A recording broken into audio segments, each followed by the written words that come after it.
got to play our assignments and stay where we are. And, you know, all through the season, he's emphasized play clean football. Don't turn it over, no penalties.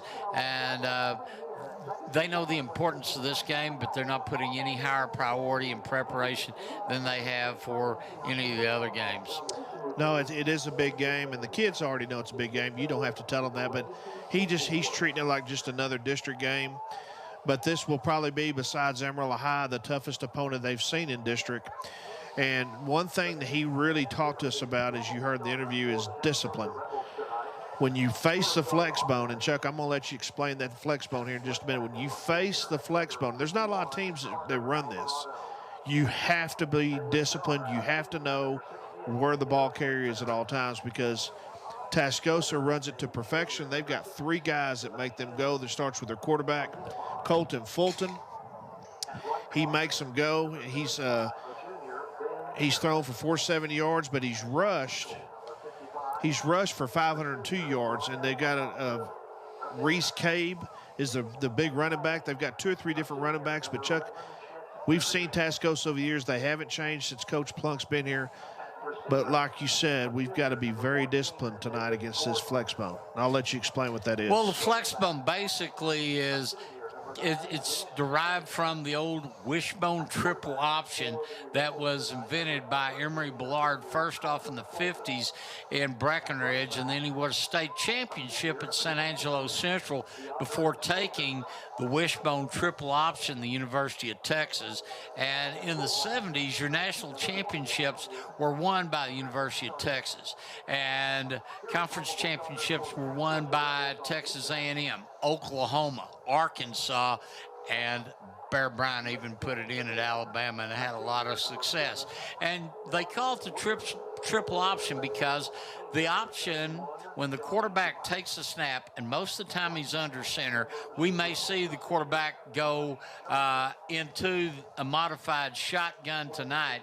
But when Colton Fulton takes the snap, whether it's under center or back in the shotgun, he has the option of carrying it himself, and you said he's already got over 500 yards rushing, or he can move down the line and hand it to his fullback, pull the ball back, or run it to the outside and option it to one of his halfbacks, or the other option is to throw the ball. When they do that out of the flex bone, they'll throw it to one of the wide receivers, which is different from the wishbone because your primary target was your tight end. But it is an option offense, and it's like currently they have a run-pass option that a lot of colleges are running these days. Probably the best RPO quarterback in college in his day was some guy named Patrick Mahomes at Texas Tech. And it's a different offense. It's a read offense. It's not just go in and tear stuff up in the backfield. You've got to read the quarterback's eyes. You've got to read where he's going, looking at. But also you have three guys in the backfield. You got a fullback. You have two halfbacks. Most of the time they split out, and it's kind of like having an extra slot receiver, and it is a very good offense. But Greg, the thing about it, and what that Tascosa has done, it is a time possession offense. You grind it out. You don't throw long passes where the Eagles are quick strike. They can hit you anytime, anywhere on the field. This is a time possession offense, and it makes me think of that old coaching adage, hey, if you hold the rock, you hold the clock, and that's when you win. Down on the field right now, the band from Tascosa High School is playing our national anthem. Let's go to the field and join them.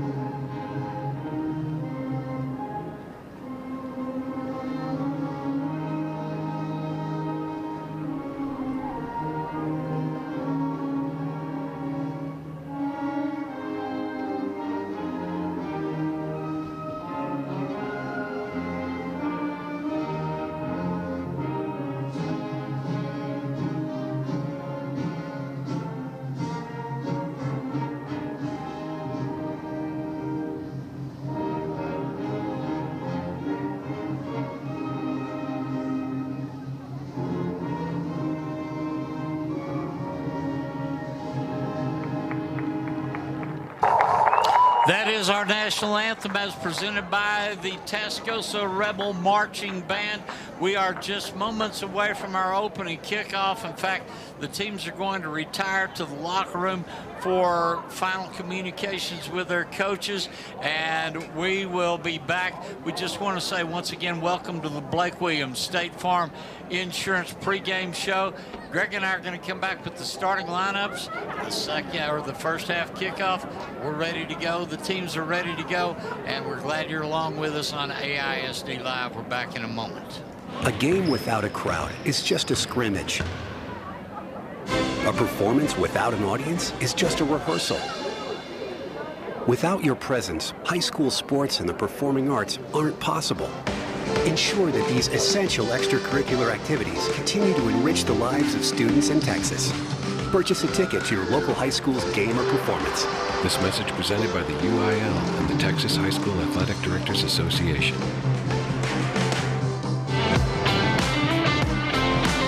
Now back to Abilene Eagle football with Chuck Stetler and Greg Douglas.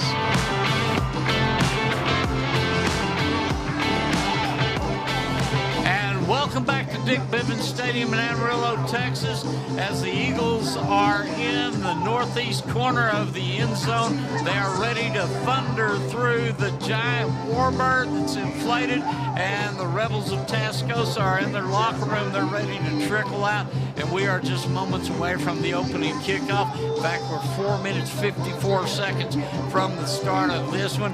However, we're also 2 hours late because of rain delay. They got nearly an inch and a half here at Bivins Stadium, and here at game time and kickoff, Greg, it's 60 degrees. We've got a 9-mile-an-hour southeast wind. If you look outside there, you can see just shadows of lightning that have passed over Amarillo, but they want to get this game off because there could be another approaching from it. That's all to be said and done. The main thing is getting the game underway, making sure that the participants, the kids, are safe, and try to make sure that we play this one because this is a very important game in District 258 to determine playoffs.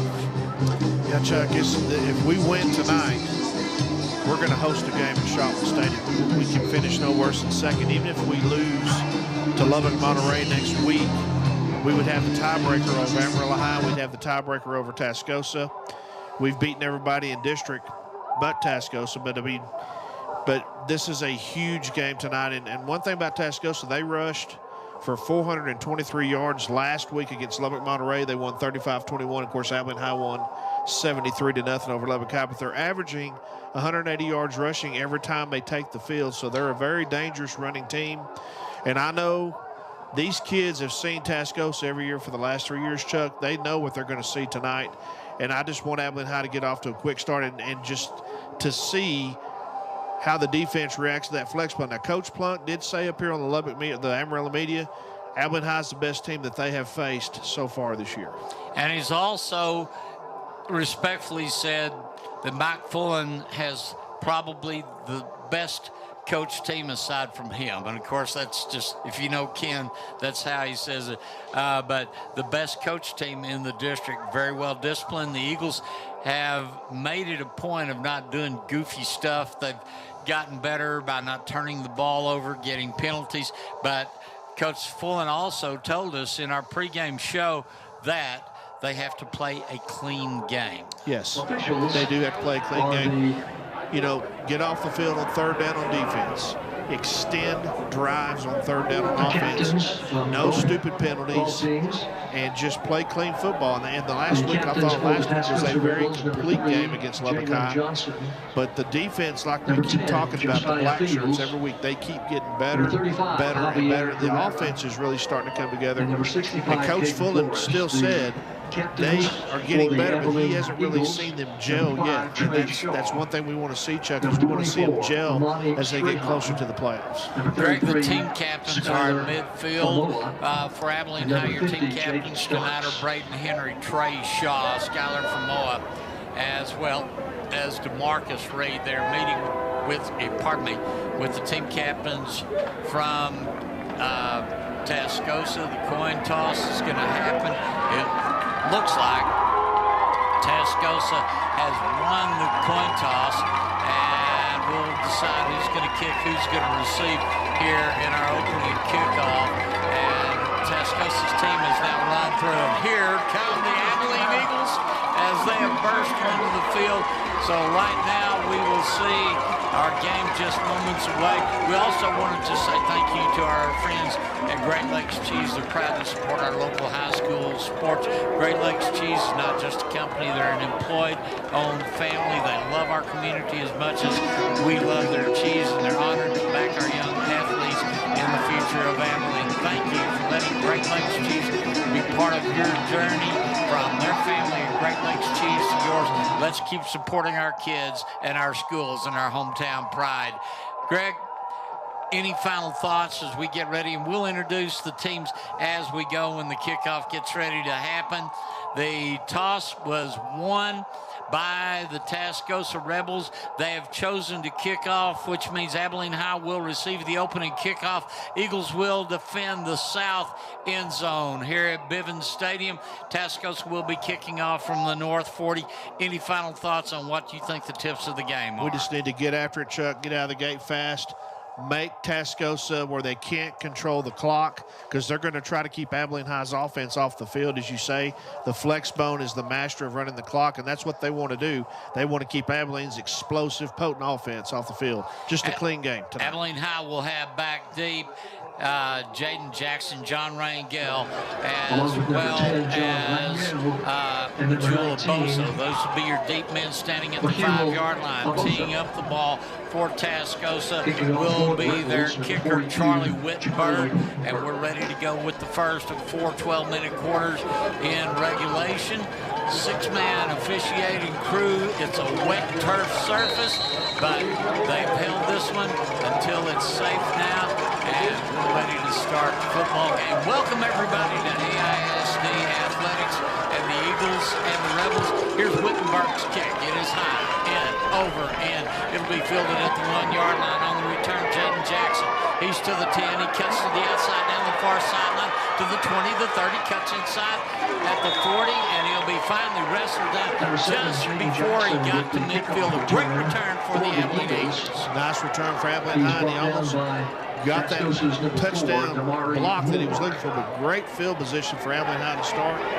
1st and 10 at their own 40, looks like their own 48-yard line. The Eagles lineup, you've got Ryan Esparza at center, Jimbo Ema and Efren Hernandez at the guard, Wyatt McMillan and Aaron Ochoa at the tackles.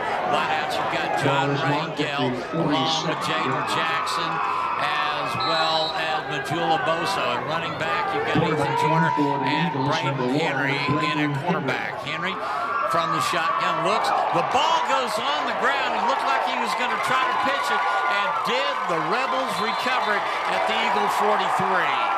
Yeah, Chuck, the ball slippery wet. The turf was really wet, and the ball just slipped out. He went to hand it off to Jordan. It came out of his hand, so huge turnover for Abilene High right off the bat. And now Tascosa has great field position at the Abilene High 44-yard line. And quicker than they would have to the Eagles. 3-4 defenses come onto the field. Jaden Starks is the nose guard. The defensive tackles are DeMarcus Reed and Amani Strahan. The linebackers inside, Skylar Famoa and Samani Strahan. Outside, Trey Shaw and Levon Kuntz. The corners are going to be Jordan Brown and Jemiah Collins. And Xavier De La Cruz and Charles Meeks are the safeties. First down from the Eagle 44. They give to the fullback up the middle. That is going to be Tedrick Sargent. Sargent will pick up about a yard, moving the football to the 43. That brings up 2nd down and 9 for the Rebels. 11:26 clock running. Yes, he just got a yard. It's going to be 2nd and 9 from the Eagle 43. And from the flex bone, lining up behind the quarterback, Fulton, is going to be Sargent. They give to Sargent.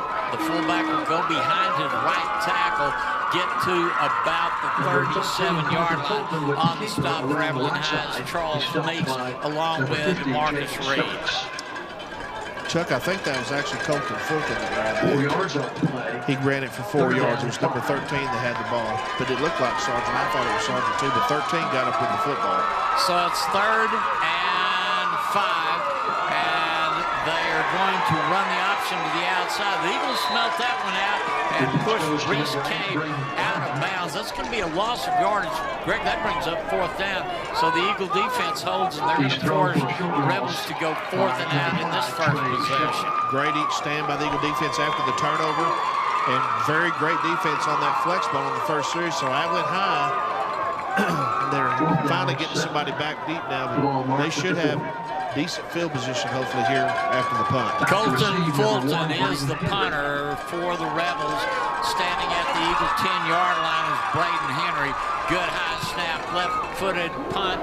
It is going to bounce at about the 12 and go out of play around the 10. So the Eagles begin their 2nd offensive possession at their own 10-yard line as they force the Rebels to go 3 and out. Great defensive stand by the black shirts.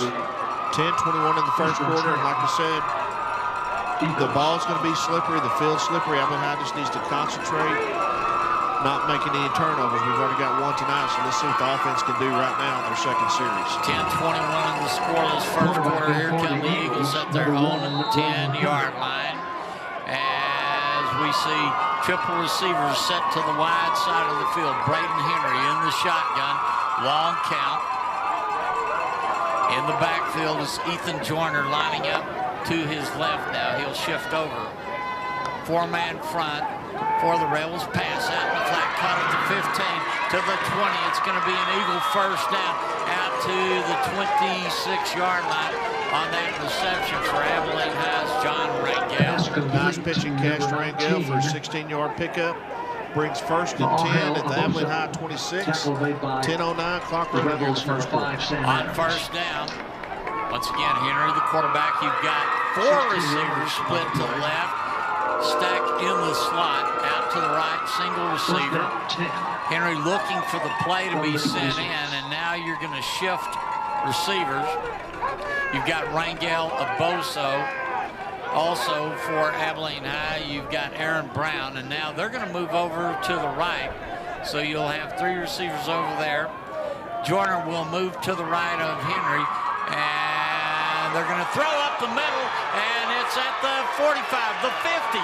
Now into Rebel territory, 40, 30-yard line, and that is going to be an Eagle first down. And they fooled everybody, including me, when Ethan Joyner got the ball. What a great play. Good misdirection from Abilene High. Now the hurry-up offense at the 29-yard line, 24-yard line of Tascosa.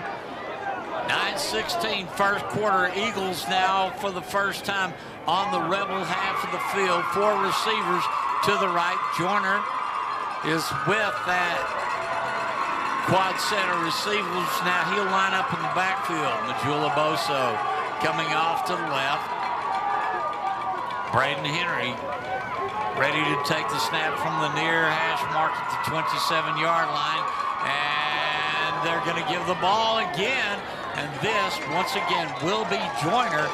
He'll move the football from the 27-yard line down to the 23-yard line on the Tascosa half of the field. Greg, the Eagles are coming out running the ball. Yes, they need to run the football, and you're seeing the lightning in the bottles we've talked about all year with Abilene High, that explosiveness from Joyner, Braden Henry. But I like Coach Hatfield, what he's done here, confusing the Rebels. The Rebels weren't expecting that misdirection run, but now they're finally seeing some of their own medicine. Second down coming up for the Eagles from the 23-yard line. You're on the Rebel half of the field. And they will move a tight end over to the left. And now it's going to be Braden Henry up the middle, over the 20, 15, down to the 11-yard line, and another Eagle first down. Great move by Henry, just following his blockers to the right side. And the offensive line led the way. So first and 10, Abilene High can still get a first down. And they're at the 11-yard line of the Rebels. First and 10 for Abilene High from the 11 of the Rebels. The Eagles in their white uniform, white jerseys, black numerals, black pants, and the golden Eagle helmets, while the Rebels in black jerseys, white numbers, black pants, and their black helmets. Now it's first down for Abilene High. The Eagles moving right to left or north to south. Braden Henry back in the shotgun, empty backfield. Long count for the senior. And now timeout called by the Eagles as they looked up and the 25-second clock was about to expire. Yeah, Coach Fullen called the timeout, but what a drive after the turnover. The defense holds Tascosa to punt, and then you started at your own 10-yard line, so this is almost a 90. If they score, it's going to be a 90-yard drive. But, Chuck, I'm impressed with the offensive line for Abilene High because Tascosa runs that 4-3, and they're very good up front. But I'm very impressed with Abilene High right now on both sides of the football. You know, their 4-3 looks like the old 27 defense, as your left linebacker is more of a rover. And but then, hey, they're running a triple option. Can we go old school back to the 70s? I'm ready to slap in a Doobie Brothers 8-track. Right. But I just like the. I'll tell you who the Doobie Brothers were. You're no, a young I know guy. who the Doobie Brothers are. Yeah, I know. You're a young guy. So it is going to be first down from the Rebel 11-yard line. 7:15 here in the first quarter. The Eagles called their first timeout. Scoreless so far. And right now, pair of receivers split off to the left, single receiver to the right. Joyner lined up behind Henry. And right now, no, it's going to be Beal. He looks, throws into the corner of the end zone. It's going to be incomplete. Greg, did I see a penalty marker come out of the field judge's pocket? It's either offsides on Tascosa or illegal format or illegal shift on the Eagles. And I think I just saw the signal from the head linesman. It's going to be an illegal shift against the Eagles.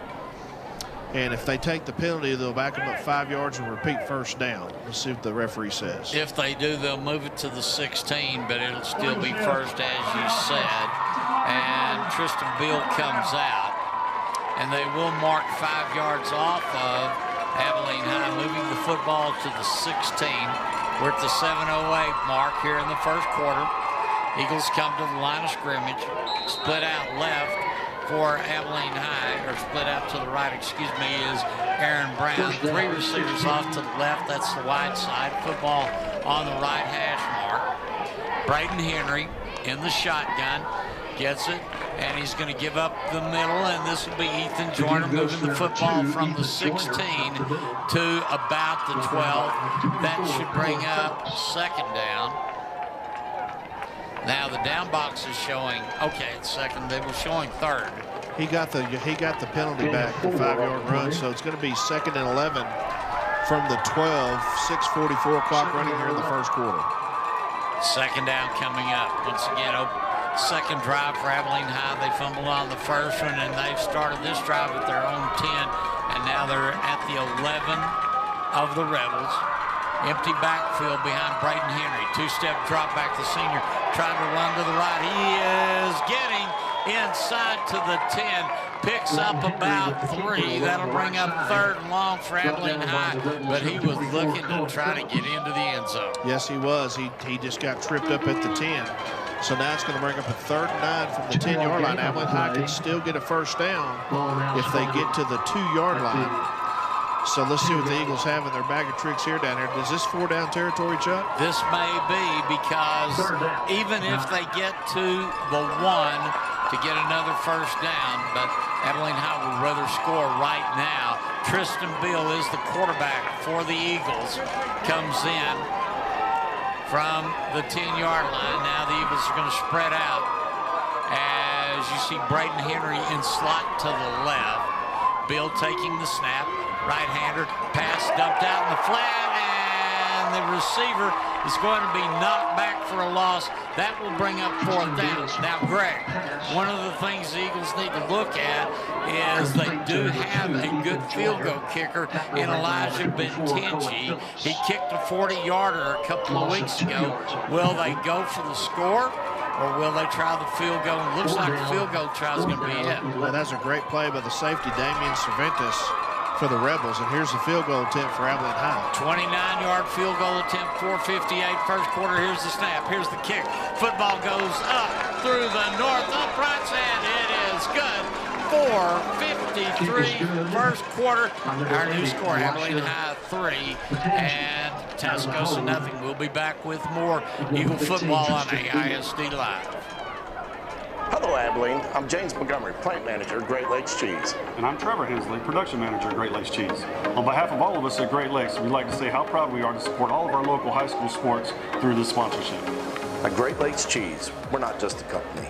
We're an employee-owned family. That means the people you see coaching, cheering, and playing on these fields are the same folks you all find working side by side with us every day. We love this community as much as we love our cheese, and we're honored to give back to young athletes who represent the future of Abilene. Whether it's on the field or in the classroom, or here at Great Lakes Cheese, teamwork and dedication are what drive success. To all the athletes, coaches, parents, and fans tuning in, thank you for letting us be part of your journey. From our family at Great Lakes Cheese to yours, let's keep supporting our kids, our schools, And our hometown pride. Now back to Abilene Eagle Eagle football with Chuck Stetler and Red Knuckles. 90-yard drive for Abilene High, ending up with a 29-yard field goal. Now Sam Batinji is in to kick off to the Rebels from the south 40-yard line, and he looks like he may try to pooch it, and that's exactly what's going to be happening. Fair catch called at the 29-yard line, and right now, Greg, we're looking to see if there's any flags because everyone's kind of moving slow. Yeah, let me see. I'm checking. I don't see any yellow laundry on the field. Let's see. Referee's in the end zone. Well, they're going to make them re-kick. And that's going to be the case. I don't see any flags, so it just may be a re-kick, and that's a prerogative of the man in the white hat to call for that. I didn't see a flag either, but they're re-kicking from the 40-yard line. So no penalty. So Sam Batinji will have it teed up at the south 40, and he's going to back off on it like he's going to pooch it or onside it again. And this time he will pooch it. Fielded at the 21. Now the Rebels start to return to the right side, and he's going to be caught from behind at the 25-yard line, catching him from behind on the tackle for Abilene High. And that was Matthew Hernandez. So the Eagles start their defensive siege again by pinning the Rebels down at their own 25. Great special teams coverage by the Eagles. And now Tascosa will start 1st and 10 at their 25-yard line with 4:47, excuse me, left here in the first quarter. Here comes the Rebel offense as crouching over the ball is Sebastian Anawar. Back under center is going to be Colton Fulton, and he's going to drop back. Now he's going to hand off, and the handoff gets the runner to about the 30. As Fulton did a good job faking, handing off, and then dropping back. Carrying the ball was Reese Cole. Yeah, and you saw Fulton again with a 5-yard run there. And we looked like he was going to pass, and he took off and got 5 yards, so it's going to bring up 2nd and 5 from the 29-yard line of the Rebels. 4:18 left in the first quarter. Eagles leading 3-0 on 2nd down. Now Fulton's going to try to get around the corner. He's going to be taken down for a loss. Great defensive play from Abilene High by Charles Meeks. Also in on the tackle for the Eagles is going to be Jeremiah Collins. Great there. You saw the speed of the black shirts chasing him out of bounds. That looks like he didn't lose into the game. They put him back at the original spot. Now they're moving him back a yard. Yeah, they're going to scoot him back a little bit. 3rd and 6, or 3rd and 5 for the Rebels. Let's give Trey Shaw credit on that tackle as well. So 3rd and let's call it about 6 as Fulton takes the snap, hands off. The running back goes 30, 35, 40, 50, midfield. As he gets to the 40, the 30, the 20. Can he go to the 10? He loses the football, and the Eagles will recover it. And it's going to be a touchback. That is a touchdown-saving touchback, but he had gotten down to the 5 and lost the football. That just shows you that flex ball we were talking about. Eagles focused on Fulton, and then Cave just took around, and you saw his speed, but what hustle by Abilene High to cause the fumble and recover in the end zone for the touchback. So a huge play by the Eagle defense to save the touchdown, and now they'll get the ball at their own 20-yard line. Both teams with a turnover each here in the first quarter, and Abilene High will get their 3rd offensive possession starting at their own 20-yard line, leading 3-0, 3:18 here in the first quarter. Here come the Eagles. And quarterbacking so far is Braden Henry, or actually it's going to be Tristan Beal. No, Henry's going to take the snap. He will send Joyner in motion to the right, pair of receivers to the left, to the right, and now he will send Majula Boso to the right. He'll try a little reverse, didn't get anything but a couple of yards lost. Yeah, Boso loses a couple there. Good coverage by the Tascosa Rebel defense. It's going to bring up, they're showing him he lost a yard, so it's going to bring up 2nd and 11 from the 19-yard line of Abilene High. We got 2:56 clock running here in the first quarter.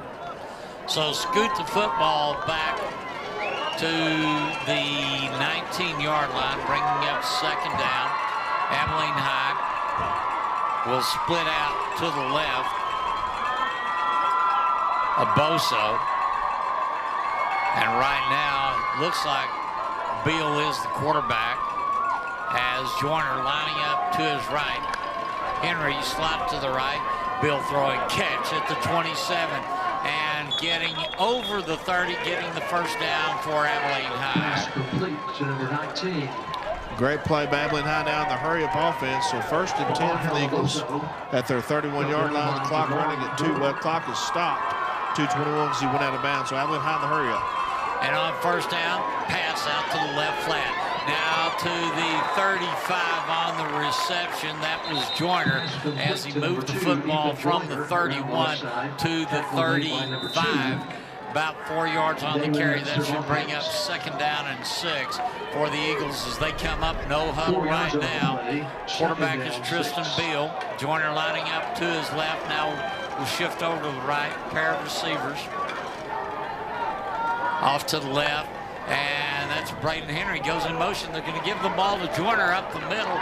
He will move the football about a foot. That'll bring up third and about 5 for the Eagles. Now, one of the things that Coach Fullen told us in the pregame is we've got to convert on third down. Got to extend drives on third down.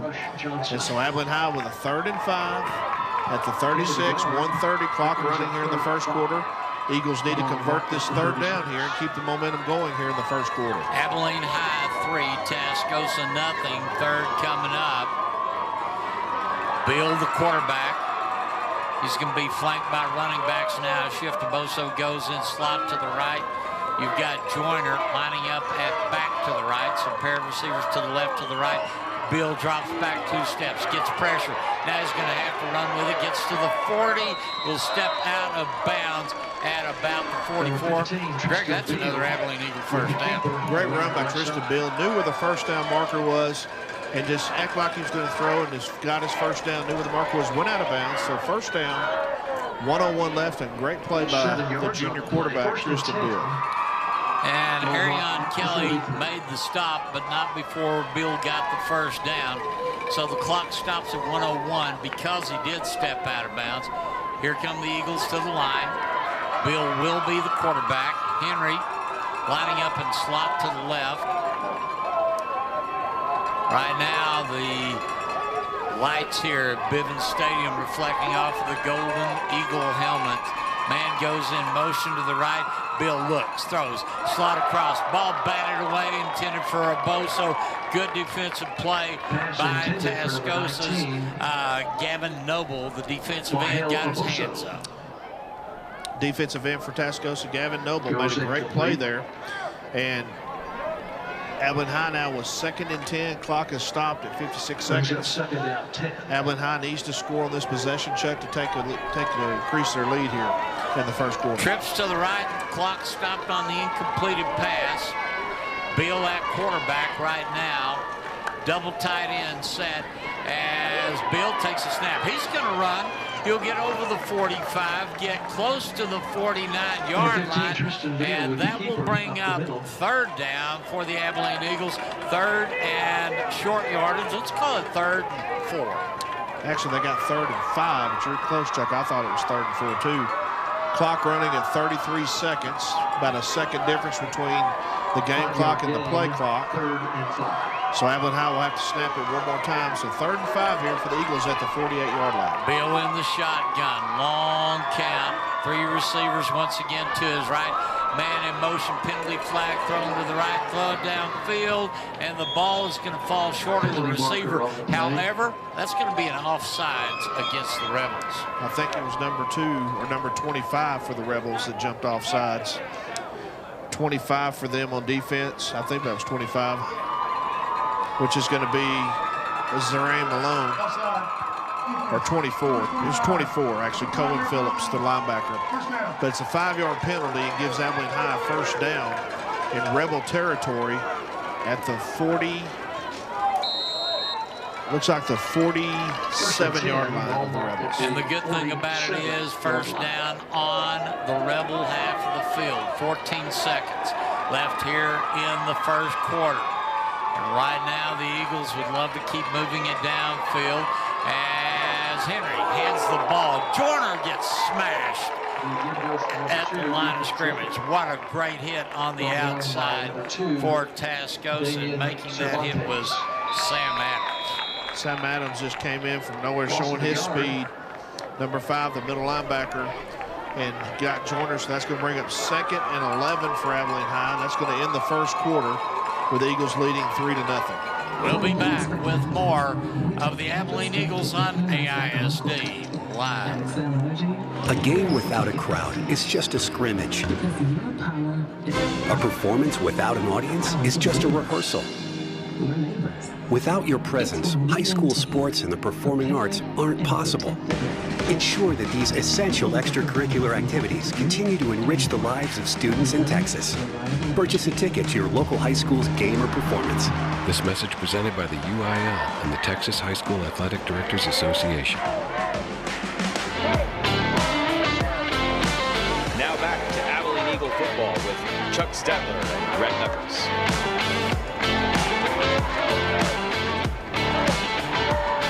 Welcome back as we get ready for the second 12-minute quarter of play in this District 2-5A game. May decide the district championship. Coming back to action, Abilene High has the football on the 48-yard line of the Tascosa Rebels. It's 2nd down and 11. Eagles have now swapped ends of the field. They'll be going left, right, or north to south. Here on this second play, Majul Aboso goes in motion to the left. Braden Henry is the quarterback for the Eagles. Here's the snap. They're going to give up the middle. The ball carrier, Ethan Joyner, will go from the 48 to the 44, and that should bring up 3rd down. Greg at about 7. One would almost think on a 3rd and 7 you want to throw the ball, but the way that Eagle front line's been blocking, I'm not sure if I wouldn't just try to run it right down their throat. Yeah, just try to run it down their throat's a good idea. Tascosa with a stingy defense itself, running that 4-3 defense. So the Eagles with a 3rd and 7 here at the 44-yard line of the Rebels. It is 3rd down, 11:21 left in the first half. Eagles leading by a field goal. Henry takes the snap. Here comes the rush. Throwing down the far sideline. He will overthrow Jackson. Jaden Jackson was covered stride by stride by one of the defenders, and that was going to be Kelly. That'll bring up 4th down. So for the first time tonight, the Abilene Eagles will have to punt.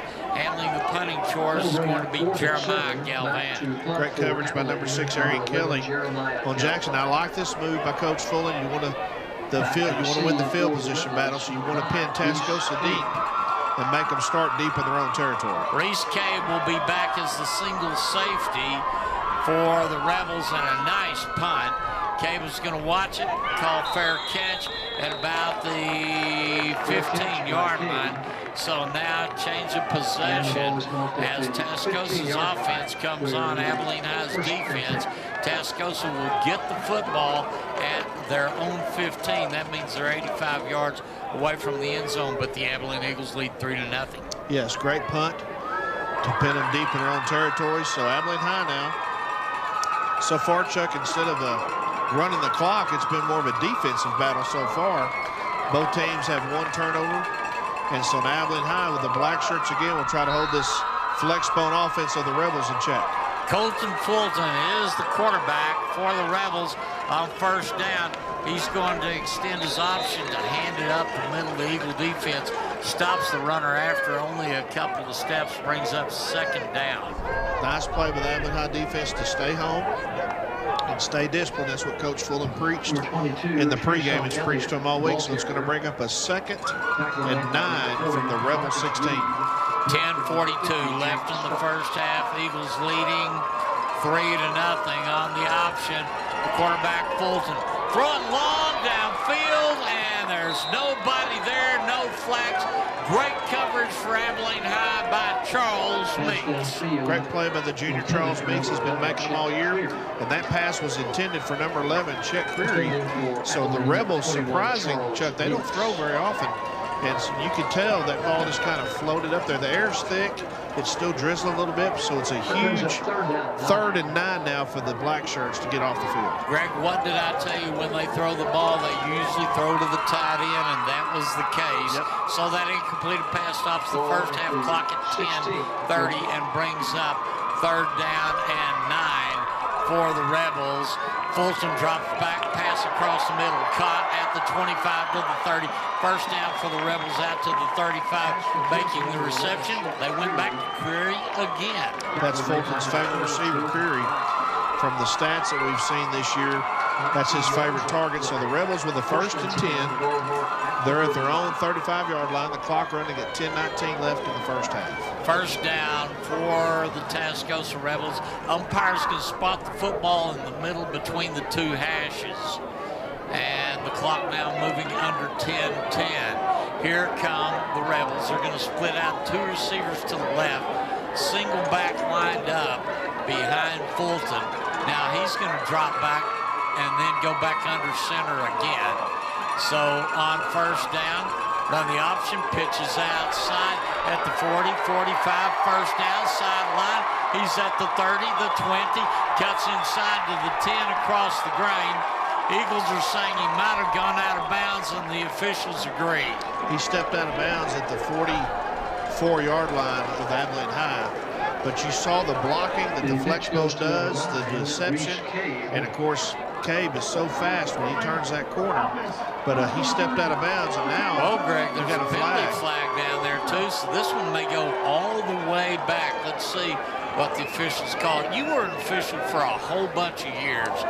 You hate to see a good play get marked off, but this is going to take 5 yards away from Tascosa. That's either a hold, or it could be a hold, or maybe an ineligible downfield, but it's a huge penalty to wipe out a huge run for Tascosa. So now they're going to have 1st and 13 from their own 32-yard line. First down coming up for the Rebels. And they've had big plays, but something's happened to them. A fumble with a turnover and then a penalty marking this one off. Let's see what happens here on first. Fulton goes under center again, and he's going to pitch out on the option. He's hit at the line. A couple of yards gained by the Rebels. Nice defense for Abilene High. And you can see, Chuck, that flex bone is very hard to defend, very deceptive. But good play by the Eagle black shirt. It's going to bring up 2nd and 9 from the 36-yard line of the Rebels. And right now, the Tascosa Rebels are trying to figure out what play is going to be sent in from the sideline. Fullback lining up right behind Fulton. Man goes around the end. Hand off the ball at the 40, 45, 50. They're in Eagle territory, and the runner will trip at the 39-yard line as DeAndre Sanders, the right halfback, just kind of did an end around. Yeah, they lined him up as a receiver and also as a halfback. But Tascosa has tremendous speed as well, and they're showing it so far tonight. But he picked up a first down at the Eagle 40 with 8:45 left here in the first half. And it is a first down on the Eagle 40. Abilene High leading 3-0 with 8:39. And now Fulton sends a man in motion. He's going to carry it himself. That's his option. He'll turn from the 40 out to the 31, and now a late flag in front of the Tascosa bench. They're going to call a late hit on the Eagles, even though it wasn't intentional. I think both of them just were slipping around. Number 3, number 20, and 33 for the Eagles over there for the defense, but they're going to call a 15-yard late hit out of bounds on Fulton, and that's going to move the ball from the end of the run, which is at the showing the 31-yard line, so it's going to be 15 from there. It'll be 1st and 10 at the Eagles' 16-yard line after they mark the penalty off. So the line of scrimmage was the 40. It's going to be a 10-yard penalty, Greg. So they will move down to 25 was a 15-yard. 16 is 15, yeah. Okay. So Jeremiah Collins, number 3, Serrani Strahan, number 20, and Skylar Famoa, all 3 were on the tackle. They didn't intentionally hit him out of bounds. They all just kind of slipped, and you're seeing how slick the turf is. But now it's a big penalty for Tascosa as they got 1st and 10 at the Eagles 16. Abilene now leading 3-0 with Tascosa 1st down on the 16. And option give to the fullback. He'll go behind his right guard, move the football to the 13-yard line. 2nd and 7 at the 13. Tascosa running the clock. 8:14 left here in the first half. And Abilene High needs a big stand from the black shirts here, but so far they've done a good job defending the flex bone. They just need to do it down here in the red zone. So from the 13-yard line, it is 1st down. Colton Fulton under center, hands off, same running back, gets to the 10, picks up about 3 yards, and once again, that was Sargent, the fullback. Now that brings up 3rd and 4 for Tascosa. Is this 4-down territory for the Rebels, or do they take the field goal if Abilene High holds them in this down? Let's find out what they do on converting on 3rd. Remember, Coach Fulton has said converting on 3rd and turning them back at 3rd are their priorities. 3rd down coming up. Colton Fulton. Man in motion. He's going to try to carry it on the option to the 10. He will be upended, Greg, at the 7-yard line.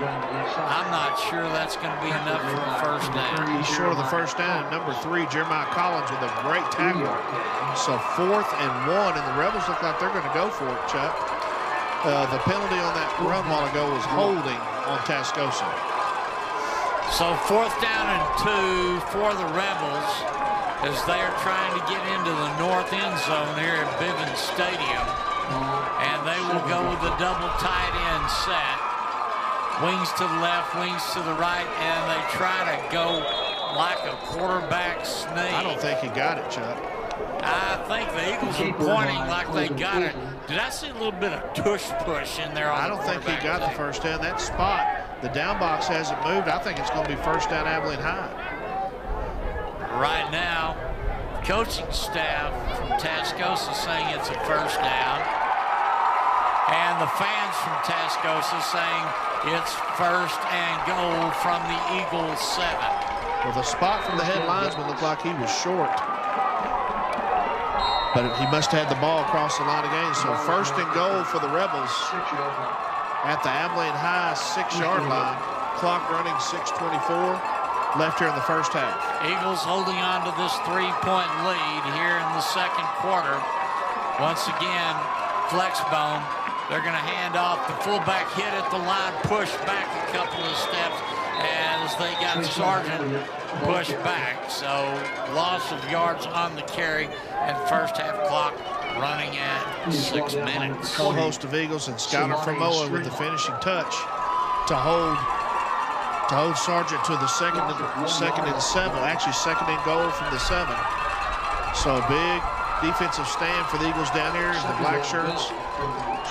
Need to keep him out of the end zone, Chuck. 2nd down coming up.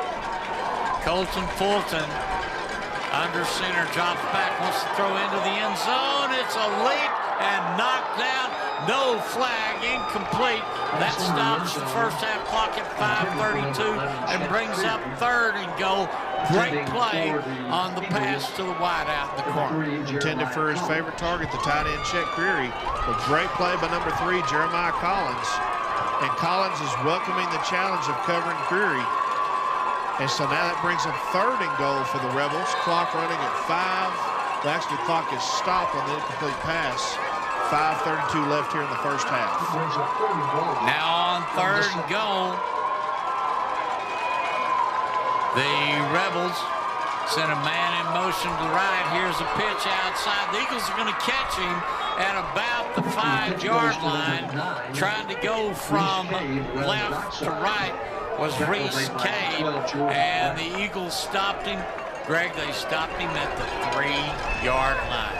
4th and goal, and it looks like Tascosa is going to bring their field goal unit in to try to tie the game up at 3. So big defensive stand by the Eagles. And now Tascosa will attempt the field goal. This is a 20-yard field goal. Charlie Wittenberg will be attempting to do it. His holder is going to be David Gordon on the 20-yard field goal attempt. Here's the snap. Here's the kick. And it is going through the uprights. No good. He missed it off to the right. So the Eagles will dodge another bullet and still hold on to this 3-point lead. Huge play by the black shirts to block that. Or he just missed it to the right. That was a 11-play drive that started at the Tascosa 15. So Abilene High now, all 3 timeouts, the 2-minute timeout, and with 4:42 left, got plenty of time. But what a stand, Chuck, by the Abilene High defense down there inside their own 10-yard line. So let's see as Abilene High begins this possession. And the umpire will spot the football at the far left hash mark on the 20. So the Eagles will be going left to right, north to south, as they hold on very, very tight to this 3-point lead here in the second quarter. And when we get to intermission, to the Ivy Properties halftime show, got a great interview coming up with Josh Hardcastle. I was wrong. Abilene High has 2 timeouts left in the 2-minute timeout. First down coming up for the Eagles. Braden Henry back in the shotgun. Pair of receivers to the left. Throws it out into the right. You got to catch at the 20. Still moving his feet out to the 25. And that was Majul Aboso on the reception. Nice play by Aboso to get the extra yardage there. And he was being defended by number 4, Damari Moore, the left corner.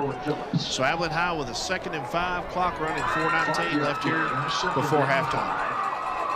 And right now the Eagles come to the line, split out to the right this time is Aaron Brown. As Henry in the shotgun, sees 3 receivers. Braden's going to carry himself 25-30. First down, Eagles at the 35-yard line. A little burst of speed on the wet turf for Henry. Get the first down and out of bounds, which stops the clock at 4 minutes. So good run by Henry. Abilene High at their own 36-yard line, 1st and 10. They will spot it there, Greg. And right now the Eagles looking very good. See Aiden Ushery in it, tight end on the right now, a little extra beef. Henry brings the play in from the sideline. Ethan Joyner is his running back. As Henry is going to carry it again. He goes behind the right side, gets over the 42, about the 41, about a 6-yard pickup. Nice blocking by his offensive line, led by number 19, Majul Aboso. Chuck with some nice blocking on the outside for Henry. So brings up 2nd and 5 for Abilene High at the 41-yard line. Clock running at 3:38 left here in the first half. And the Eagles with the 3-point lead, that is to Abilene High's advantage. If they can go down and score and take a 2-score game into the locker room at intermission, that'll be a biggie. Let's see what happens on 2nd down. And right now you got Tristan Beal in at quarterback. He throws to the right. He's got a receiver with a catch. That's a Boso. And the Jewel will have the catch at the 46-yard line. Greg, that's another Abilene Eagle first down. It is. Nice pitching catch to Boso to get the first down. Clock is stopped at 3:15. 1st and 10 Abilene High. Nice drive here for the Eagles. Bill will stay in at quarterback as Braden Henry goes in the slot to the left. Right now, Ethan Joyner, the back lined up right behind, and they're going to give to Joyner. He goes behind his left guard, moves the football from the 46 to the 49. That's going to bring up 2nd and 3. But the clock now under 3 minutes left in the first half, and a 3-point lead for Abilene High. 3-yard run for Jordan brings up 2nd and 7. You want to get 3 to 5 yards of carry, I'll take that all night long. But a good run. Abilene High with a nice drive here. On 2nd down, the line of scrimmage is the Eagle 49-yard line. They're 1 yard away from going into Rebel territory. Braden Henry goes in motion to the left as Tristan Beal takes the snap, looks, throws to the right. Majulaboso has it at the 45, the 40. He's still fighting down to the 36, and that was a good pitch catch and another first down for AHS. Great play by Boso to fight for the extra yardage. Damari Moore, the left corner for the Rebels, number 4, with the tackle. But Abilene High with 1st and 10 at the Rebel 36-yard line. 2:18, clock is running. I guess he didn't get out of bounds. They're saying that he was stayed in bounds. So Abilene High, will they snap it, Chuck, or let it go to the 2-minute timeout? I think they're going to go for one more before the timeout. But then again, Bill looking to the sideline, and they may well as well gone ahead and get to the 2-minute timeout, and that is exactly what it is. So we're at the 2-minute timeout here in the first half. Abilene High leading 3-0 over the Rebels of Amarillo and Tascosa. We'll be back with more on AISD TV. Looking for a hands-on career path with high demand and great pay? The welding program at the Lifts gives students real-world skills that lead to real opportunities. Whether it's gates or flatbeds, handrails or heavy equipment. If it's metal, you can weld it too. With great instruction, you can master all 4 major welding processes. So get ready to build a career with endless possibilities and join the welding program at the Lift. It isn't just a trade, it's your future. Now back to Abilene Eagle football with Chuck Stetler and Greg Knuckles.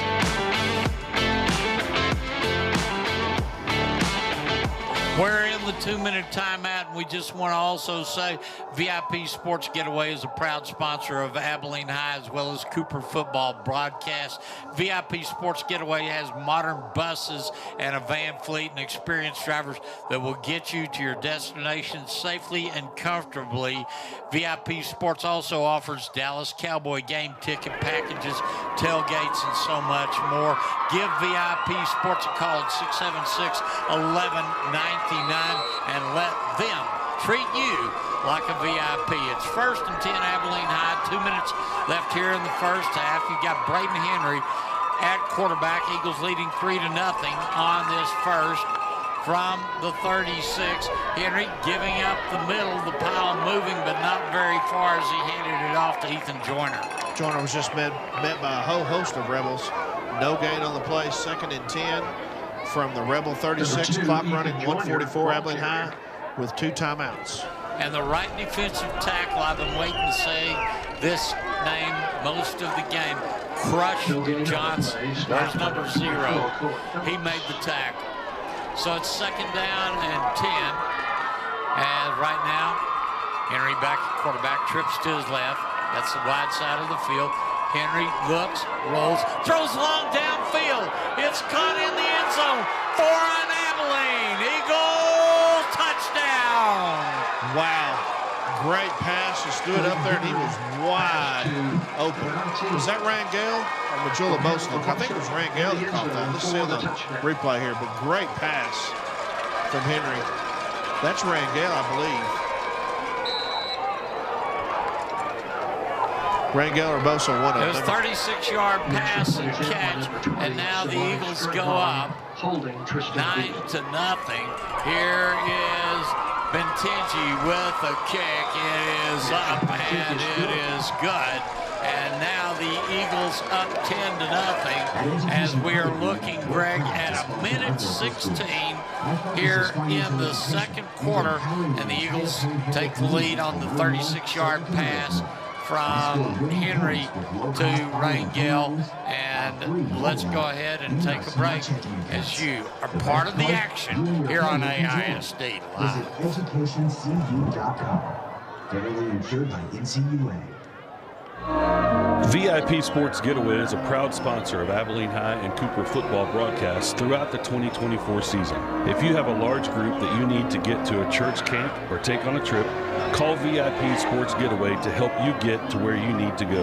Our modern bus and van fleet and experienced drivers will get you to your destination safely and comfortably. We also offer Dallas Cowboys game ticket packages, tailgates, and all-inclusive events.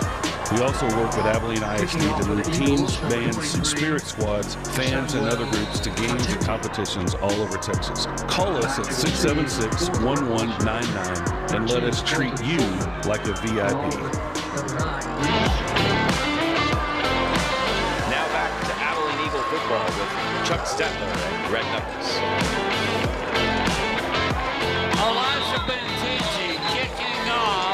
To Tascosa, it will sail over the head of Colton Fulton into the end zone for a touchback. The Eagles score on a 36-yard pass from Braden Henry to Majula Boso. The kick was good from Sam Batinji, and right now, with 1:16 left in the second quarter, the Eagles of Abilene High now lead 10-0 over the Tascosa Rebels. Looks like we have a penalty, Chuck, and they're going to make them re-kick it. Maybe an offsides in the kicking team. And let's see if they tee it up at the 35 instead of the 40. Greg, you called that one right. Yep. Well, what a huge drive, Chuck, into the first half. You hold Tascosa, misses the field goal down here after a 12-play drive, and then you go right down and score to take a 10-0 lead. Huge drive for the Eagles. And you will have Elijah Bentingi teeing it up at the 35-yard line. And let's see who will be back this time. It was Reese Cape and Colton Fulton, but right now they're in anticipation of a pooch kick, and everybody lines up at the 35. And in fact, Damian Cervantes is going to be there. Now you're back deep, and this is going to be Fulton. He fields it at the 5 to the 10 to the 20, 25. Moves his way through the Eagle defenders at the 40, the 50, and he's going to be finally knocked out of bounds after he crosses over the Abilene High 40-yard line, and that is where this drive will start for the Tascosa Rebels. It's a great return from Fulton, the quarterback, and he showed his speed there. So Tascosa, a minute 2 left, 3 timeouts, and at the Abilene High 38-yard line, 1st and 10. Eagle 3-4 defense right now looking really good with Jaden Starks at nose guard. You got DeMarcus Reed and Amani Strahan at the defensive tackles as Le'Veon Kuntz, Trey Shaw, the outside linebacker, Skylar Famoa, and Samani Strahan inside. The corners are Jeremiah Collins and Jordan Brown, and the safeties are Xavier Dela Cruz and Charles Meeks. Here on first down from the Eagle 31. They're going to run the option, and keeping is going to be Reese Cade as he took the handoff, and then he got pushed back for a yard loss. Well, he got pushed back by guess who?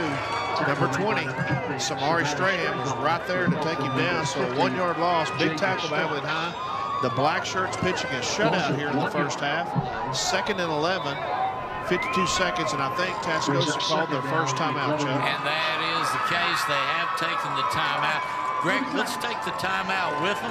Abilene High leading 10-0 here on AISD Live.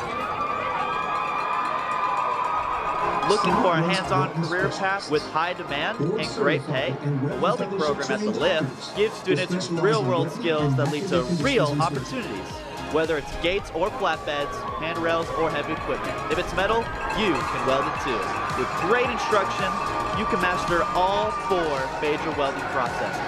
So get ready to build a career with endless possibilities and join the welding program at the Lift. It isn't just a trade, it's your future. Now back to Abilene Eagle football with Chuck Stetler and Greg Knuckles.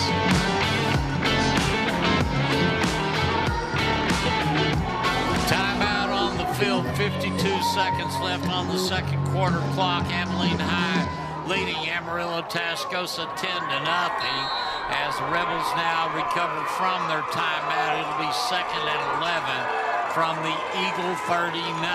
Here's the option pitch outside.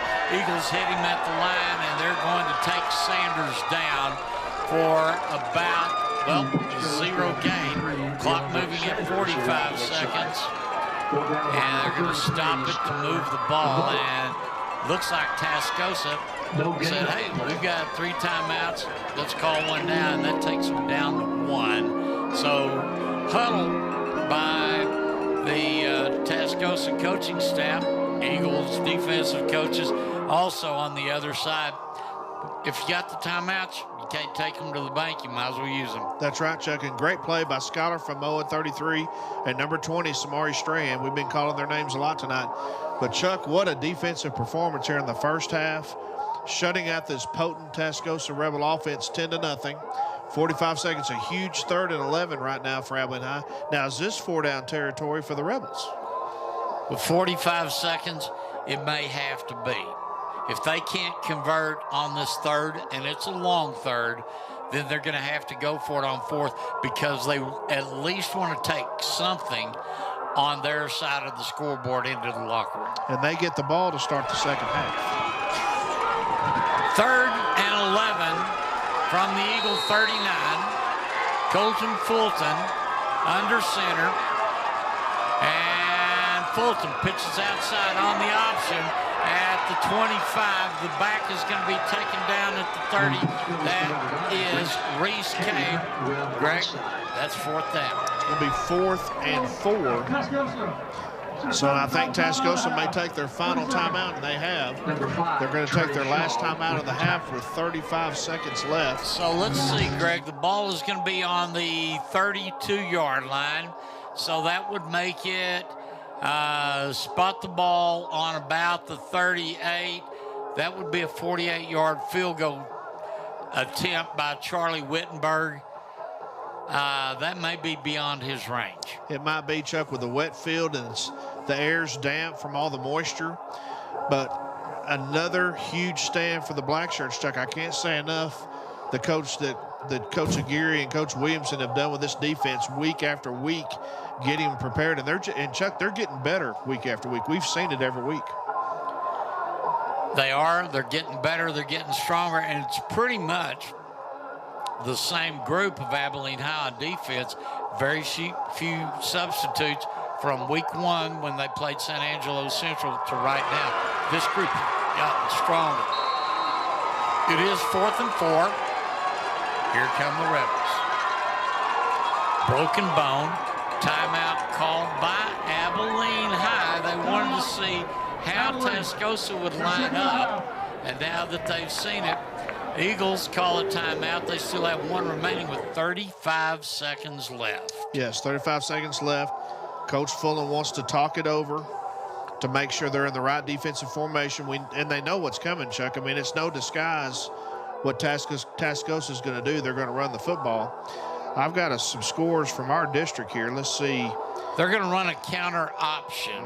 Start to the right, come back, pitch it to the left, and see if they can get that 1st down and then go out of bounds at about the 25 and still have plenty of time. That's right. In our district in the 4th quarter, with 5:06 left, the Amarillo Caprock Longhorns lead Lubbock High 31-7. And I'm trying to get you as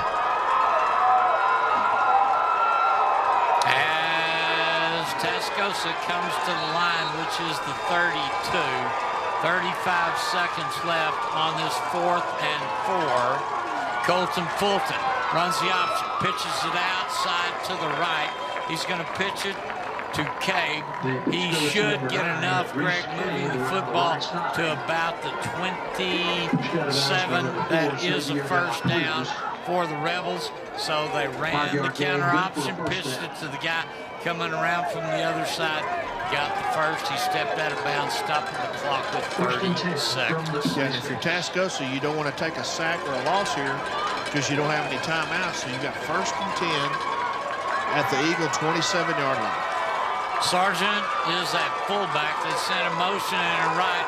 The quarterback, Fulton, is going to throw it out in the flat. You got to catch it at the 18, and the receiver goes down at that point. One of the Eagles let him get away, but then here came Xavier Delacruz, and he wrapped him up at the 17, but another 1st down for Tascosa. They've got to keep moving because the clock is 21 seconds left. Do they stop the clock by spiking it at 18 seconds? They did a great job by Dela Cruz and Skylar Famoa. We've been calling his name a lot here in the first half. 2nd and 10, but Tascosa's favorite receiver is the tight end, Chet Creary. You called it earlier, Chuck. That's his favorite receiver. He's gone to him 4 or 5 times here in the first half. But Abilene High trying to take a 10-0 lead into the locker room. They've got 18 seconds away from that. But like I said, if you're Tascosa, you don't want to take a sack or get tackled in bounds because you're going to run out of time here, Chuck. And the officials have gone on ahead and reset things on the field. It is 2nd down and 10 for the Rebels from the Eagle 17-yard line. They took 4 seconds off the clock. There was 18 seconds. Now there's 14. And now the Tascosa coaches are upset about they took 4 seconds off the clock. So 14 seconds left, 2nd and 10 for the Rebels. Colton Fulton under center, sends Cave in motion. Now he looks left, he throws the pass over his receiver.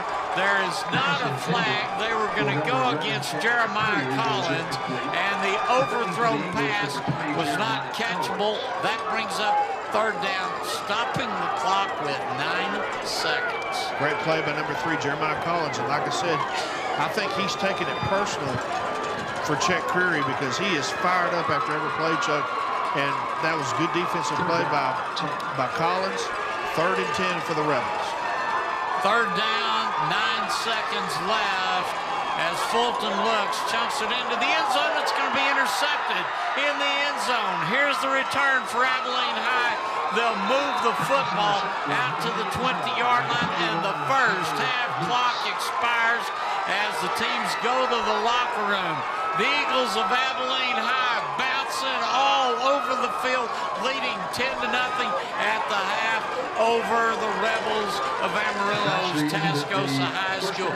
Tell you what, let's take a break, and we're going to come back with the Ivy Property Management halftime show, and you are listening to the Abilene Eagles on AISD Live. Hello, Abilene. I'm James Montgomery, plant manager at Great Lakes Cheese. And I'm Trevor Hensley, production manager at Great Lakes Cheese. On behalf of all of us at Great Lakes, we'd like to say how proud we are to support all of our local high school sports through this sponsorship.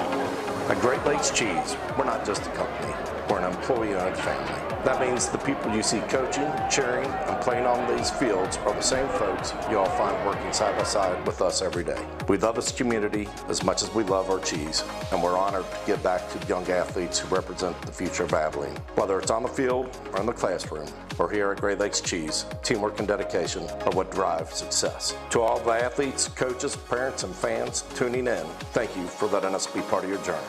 From our family at Great Lakes Cheese to yours, let's keep supporting our kids, our schools, and our hometown pride.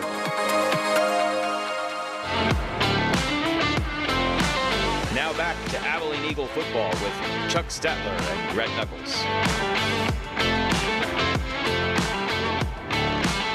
Welcome back to the Ivy Property Management halftime show. Ivy Property Management, offering rental housing and top-tier customer service.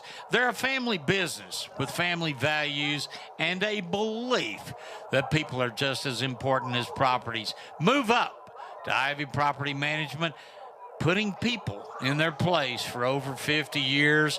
Greg, when you pushed the button to start the commercial, I agree with you. Wow. Wow. I mean, the black shirts have done it the whole first half. You know, forced a turnover down there. Tascosa was fixing to score the touchdown. 22, Jameson Elliott was gone. The great play down there to cause the fumble to get the touchback. And then Abilene High, they missed, Tascosa again they've dominated the clock in the first half, doing a 12-play drive. They missed the field goal. Abilene High goes down, gets the big touchdown pass from Henry to Boso to go up 10-0. And then Tascosa with the big kickoff return. And then Abilene High with the interception in the end zone. So 2 big turnovers for the black shirts, and they're living up to their name tonight, Chuck. They're all over the field. They, being Tascosa, had 1 play left in the first half, and really a good job of getting the ball from Colton Fulton to his wide receiver, but he didn't see a white jersey from Abilene High stepping in front of it. Jeremiah Collins made the pick, and that ended the first half. The teams are in the locker room.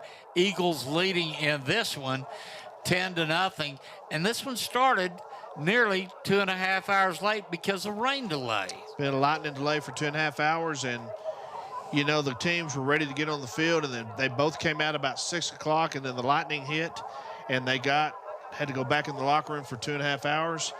But I'm telling you, Chuck, the black shirts, Eagle defense, have really impressed me again this week. They coming up big when they have to. They've come up big every time tonight. When they've had to come up with a big stand, they have. And it was an exciting first half that we've shared it with you. We're going to take a couple of minutes and just kind of recap the numbers. And while we do that, we've got a really great opportunity to share with you an interview that I had the pleasure of recording earlier with Josh Hardcastle. Now, he is the inspiration coach for Abilene High, and he's going to tell us about what it takes to prepare this team to inspire them before game.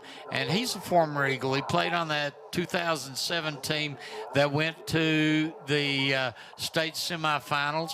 And he's just got a great story he wants to share with us. Let's take a break, and then we're going to come back, and we'll just visit with Josh Hardcastle, the inspirational coach for Abilene High. And we'll be back in a moment on AISD Live.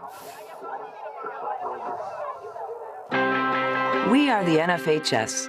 That stands for the National Federation of State High School Associations. But really, what we stand for, together with the UIL, are the 825,000 high school sports and performing arts students in Texas.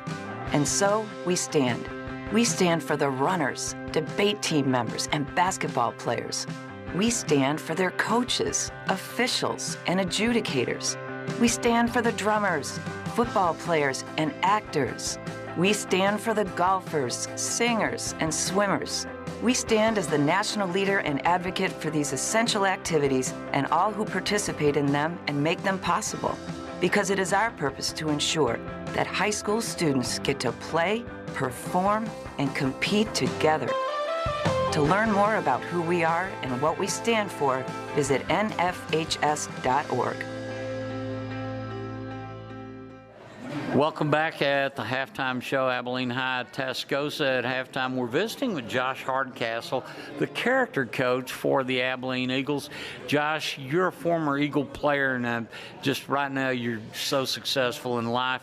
Tell us what the character coach is and what your role is with this year's Eagle team. Yeah, so like you mentioned, I played at Abilene High back in the day, and just really enjoyed my time here. And I wanted, when I moved back to Abilene in 2016, I wanted to kind of give back and find a way to invest in the team and support the team. And so Coach Fullen asked me to come on board as the character coach and chaplain. And so really what the character coach does is I'm there at practice on Mondays and just do a quick little 2-minute talk to kick off the week and check in with the coaches and just kind of see how they're doing and really invest in them and the players. And then on Thursdays, I do the team talk right before the game day on Friday. And my team talk consists a lot of just character development. You know, what kind of young men do we want to help them to become? What do we want to help them to be? And so a lot of it is focused on just principles to grow their own character and their own heart. And so we have focused on how to handle stress. We've focused on conflict. We've focused on just finding joy in life and where your strength comes from, the gifts that God has given us. And then on Friday nights, I get to be on the sidelines and just helping out and just being around those guys. And so this is my 6th season to be with Abilene High as their character coach, and it's been fun to watch a lot of those guys come in as freshmen, sophomores, stay and grow as leaders and young men. And a lot of the guys I still have relationship with even after they've graduated high school and go off to college, especially the ones that stay in town and go to McMurray or Hardin-Simmons or ACU. I'll still hang out with them from time to time and watch them grow even more into young men. So it's very life-giving to me to be a part of the team, and just super grateful for Coach Fullen trusting me, because a lot of coaches they have a hard time with specific characters coming in, and it takes a lot of trust to pass that portion of a team's development off to somebody. Well, you've got a long-term relationship with Mike Fullen. Of course, Mike coaches young men and teaches football, and that's what I like about him. He's a man of strong character. But you played at Abilene High. You were part of that 07 team that beat South Lake Carroll at Texas Stadium. I'm sure it was always fun trying to figure out where Spence Lackey was going to go with the ball, but that was probably one of the highlights of my broadcast career, covering that game where you guys upset the team that thought that nobody could beat them, and I was so glad to see that. And you had a lot of really great guys on that team, and you went on ahead and then lost triple overtime to Pflugerville later on in the season. But a lot of good guys on that team. You had a good chaplain on that team that Steve Warner brought in, but the young men like you, they respect you, and right now you're building a lot of character on this team, and you've got a good coaching staff, and their hearts seem like that they want to build good men and also teach a little bit of football. Yeah, definitely. Coach Fullen was my defensive coordinator whenever I played at Abilene High. Coach Will was my defensive line coach, and I had kind of a rough season. The very first play of two-a-days, I broke my fibula, dislocated my ankle, and was out for the season. Had surgery, rehabbed every day for the entire season. Came back in the playoffs. Second week, we were playing Tascosa in Lubbock, and someone cut me from behind, and I fell on my hand and broke my hand. But it wasn't bad enough to have surgery, so we clubbed it up. And then the very next week in practice, before I even got to the game, I tore my meniscus. And so God had bigger and better plans for me and my role on that team that year. And I was supposed to be more of a sideline leader than a leader on the field, but I really feel like that developed me and my heart and my character as a person. And it's a big part of my story in sports and in life and in ministry. And I have an opportunity to share what it's like to overcome adversity, especially whenever I had put my identity in football for so long. I was 6'3", 320 pounds going into my senior year, and had every intention of going to play Division I sports. And whenever those things happen, and football is your life and sports is your identity, it doesn't take a whole lot to reorient and refocus whenever that's taken away. And so God kind of got a hold of me that year, and it really put me on a trajectory of where I am today, and being in a sports ministry, and it's a big part of my story, and being able to influence and impact athletes, utilizing that story, what happened 14, 15 years ago, has really changed and influenced the way that I approach working with athletes. Ministry runs in your family. It does. I'm the fourth generation minister. My great-granddad was a preacher and a missionary in Australia. My granddad was a preacher all over the Midwest. My dad is a minister here in town in Abilene. And then I served as a youth minister for about 6 years here in Abilene, 4 in Fort Worth, and so over 10 years total before I stepped into this current role, serving as the Metro Director of FCA. And so your role in FCA, recent, very successful event, Field of Faiths. Tell us about that. How many young people did y'all have on the field, and how many hearts changed because of that event? So it was a really cool event. This actually was our 20th year of doing Fields of Faith in Abilene, and typically the format for Fields of Faith is you have one, maybe two schools that will host a Fields of Faith, and Steve Keenum about 20 years ago said, I want to make the biggest Fields of Faith we can get and get as many kids packed into Shotwell Stadium as we can. and it became the largest Fields of Faith event in the state of Texas, and pretty close in the country. And that set the stage for more people to kind of utilize and understand, hey, Fields of Faith is a tool to impact the next generation. And so this past year, we had our Fields of Faith event at ACU on the football field, and we had about 7,500 people in attendance that just completely packed that home side from sideline to sideline. And we had almost 300 kids that made some kind of decision for Christ, whether it's for the first time giving their life to Jesus or rededicating their life, or making some kind of decision saying, hey, I want to do something in the mission field. We had some incredible student speakers. We had a student speaker that was a trainer at Cooper, and she did a fantastic job. We had a student from Wiley that shared his testimony. We had an ACU volleyball player named Courtney Church that served as one of our interns this past summer that shared about her faith and what it's like to be a Division I athlete. And then we had a guy named Zach Smith who was an ACU baseball player, ACU coach, former Savannah Banana, and now part-time FCA staff, but he's looking at a couple of other really cool options of how God's going to use him over the next year, but he'd like to come on staff full-time with FCA eventually. But the highlight of the whole night is always the student speakers. You know, it's just one of those things where it makes more of an impact for the students in the stands to hear from their peers. Even though we've always had amazing speakers and really powerful testimonies that are shared, but it's always the student testimonies that make the biggest impact on the kids in those stands. And this year, I was the main speaker, and the highlight of that night was before I even got up to speak, I had my 10-year-old and 8-year-old son pray over me. You know, honestly, I've been having a really tough week that week.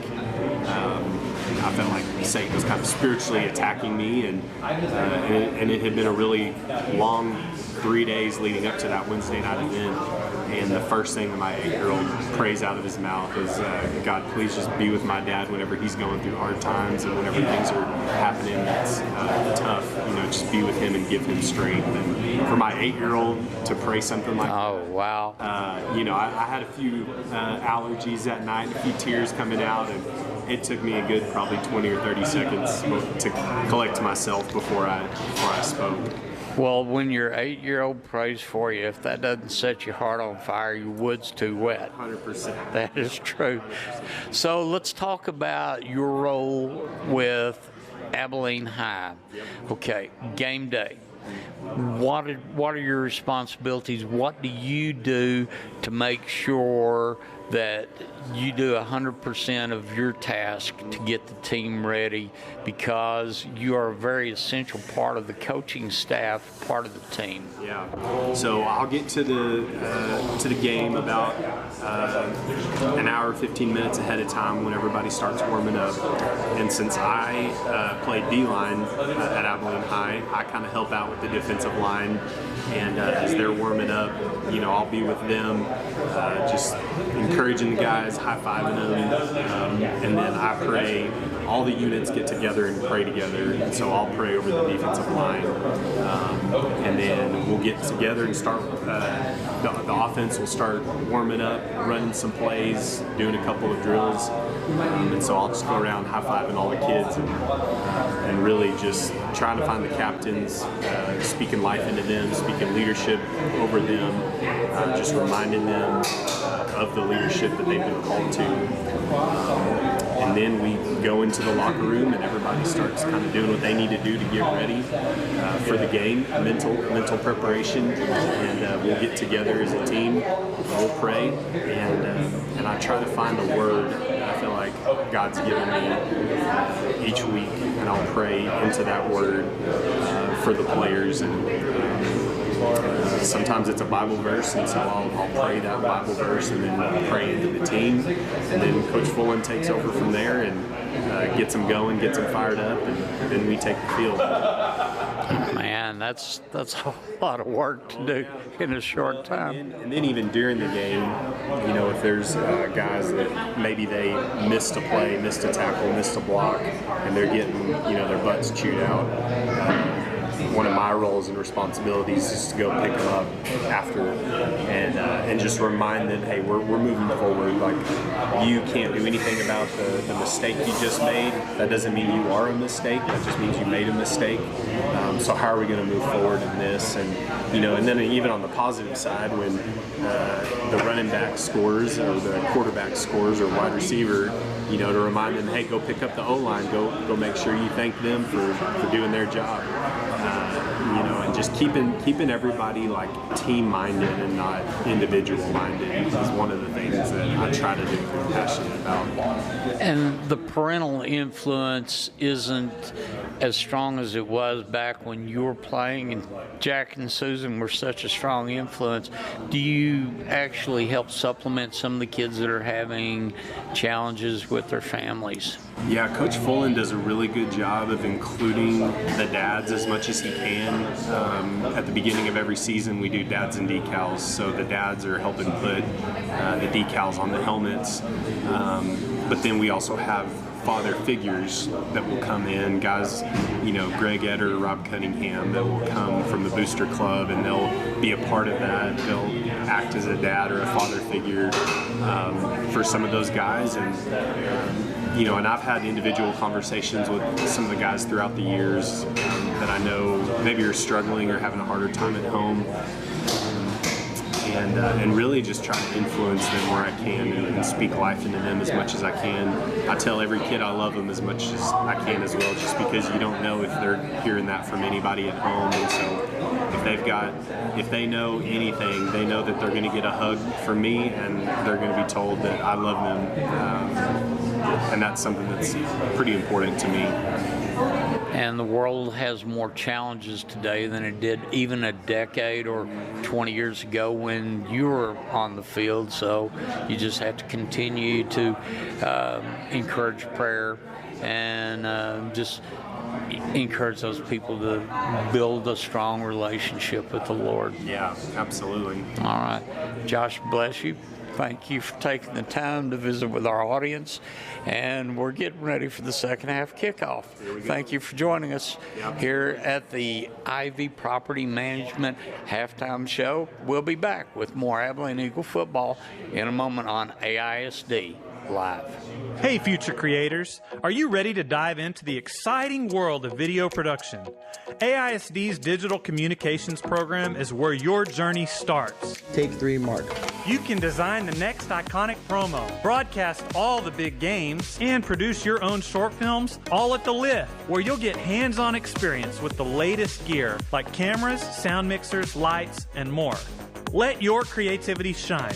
Start your journey in digital media with AISD. Now back to Abilene Eagle football with Chuck Stetler and Greg Knuckles.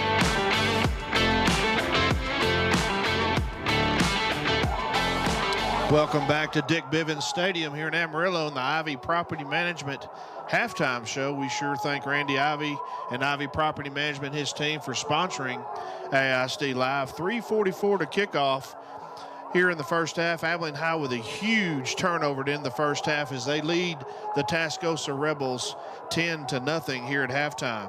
Some other scores from around District 2 5A. Last night, Amarillo High beat Lubbock Coronado 79-6 at Lowry Field. Tonight in Lubbock, the Amarillo Caprock Longhorns lead Lubbock High 38-7.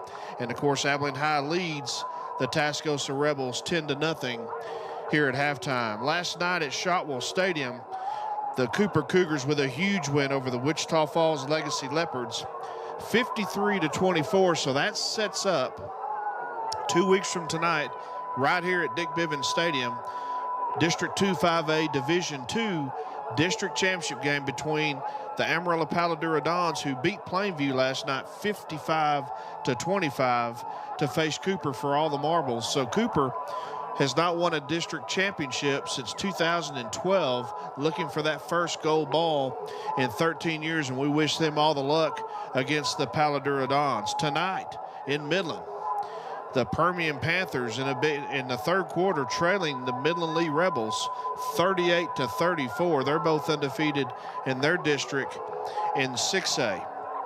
San Angelo and Midland High are delayed. The storms are all through the area, and I know it's bad down there in Abilene and south of Abilene. The Breckenridge Buckaroos pulling an upset over the Comanche Indians as they're delayed in a halftime in a lightning delay. As Breckenridge leads 12-0.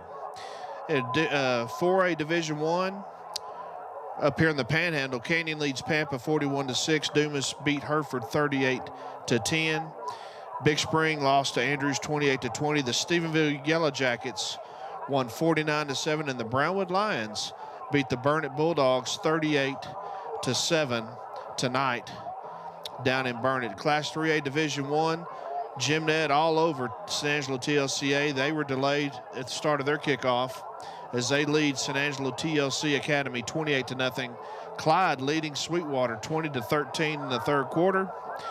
And like I said, Breckenridge pulling the upset right now over Comanche 12-0.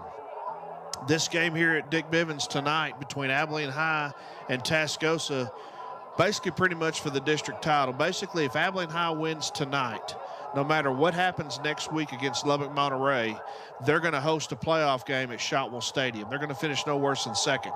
But if they win tonight and beat Lubbock Monterey, they will be the outright District 2 5A Division I champion, and that's something that Mike Fullen has been talking about all year in the season. As the season progresses, the first goal is you want to win the district championship, and the Abilene Eagles are coming on the field.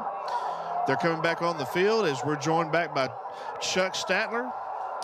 And Chuck, I was just talking about the big game tonight, and Cooper's got a big game here in 2 weeks against the Paladura Dons for their trying to win their first district championship in 13 years. But Abilene High, I was telling the audience, if they take care of business tonight, they can finish no worse than second in the district. Well, and last year, you know, they were co-champions, but the Eagles would like to win it outright as they've come onto the field, and now the Rebels have emerged from their locker room. So we're just moments away from the second half kickoff. Greg, why don't we take a final break in the Ivy Property Management halftime show? We'll be back with the second half kickoff here on AISD Live. You're listening to AISD Live, Abilene ISD's exclusive home for streaming live games and events. For more live events featuring your favorite AISD students and teams, stay tuned to AISDlive.org, follow us on the AISD Live Facebook page, or subscribe to our Abilene ISD YouTube channel. Visit the AISD Live website for sponsorship opportunity information. Enjoy the game.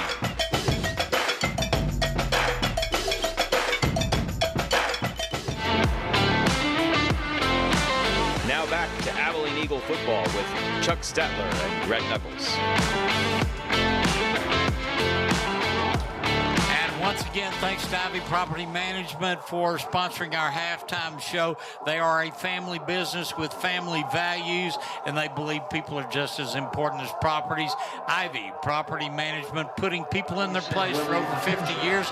And here's the kick to start the second half as it will be fielded at the 5. Here's the return for the Rebels, going to the middle, up to the left, over the 40, and finally stopped at the 45-yard line. A good open field tackle by the kicker as Batinji makes the stop there.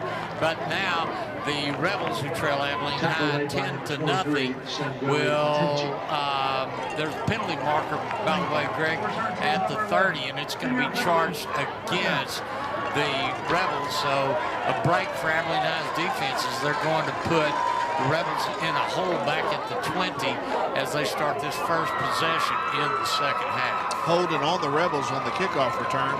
So that's going to back them up first and 10 at their own 20-yard line as they start the second half. And right now, the Eagle defense comes in. If you look at the first half, it was really pretty even. Abilene High had 10 first downs compared to 7 for Tascosa. This is their first offensive play in the second half. Option, give up the middle, and it's going to be a couple of yards pickup as running back will go to about the 24-yard line, 23-yard line. That'll bring up second down and 7 coming up. Greg, right now, the keys for Abilene High are consistency, not giving up the big play. They've nearly done it twice, but they pitched shutout in the first half. They've played clean football. Not too many penalties on them in the first half. So here we go with second down, and the option to the outside. Quarterback's going to keep it, get over the 25 to about the 26-yard line. 11:08 in the third quarter. Abilene High leading 10-0. 3rd and 5, a couple of yards for the Rebels, and a big 3rd and 5. Abilene High, like Coach Fulton preaches, you want to get off the field on 3rd down, so the Black Shirts have a chance to do that right now. 3rd and 5 with 10:48 left here in the third quarter. And Greg, it looks like there's a big change in the lineup for the Rebels. Quarterback is going to be Reese Cape. I didn't see Colton Fulton in the games. 3rd and 5, option to the outside. Pitch, ball on the ground, and it's going to go out of play. Abilene High's defense there, but they didn't recover it, and that's going to stop that drive, bringing out 4th down. So the Eagles have done what they needed to do. They're going to force these guys to go 3 and out.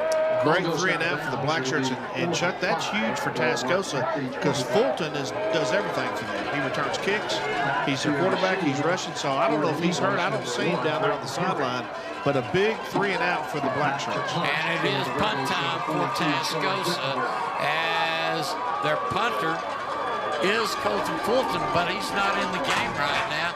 High snap, here's the kick, and it's a good one as the Eagles have a single return man back. That is going to be Braden Henry, and the ball will take a Tascosa roll to the 33-yard line. We'll check on the status of Fulton as the Eagle offense comes in.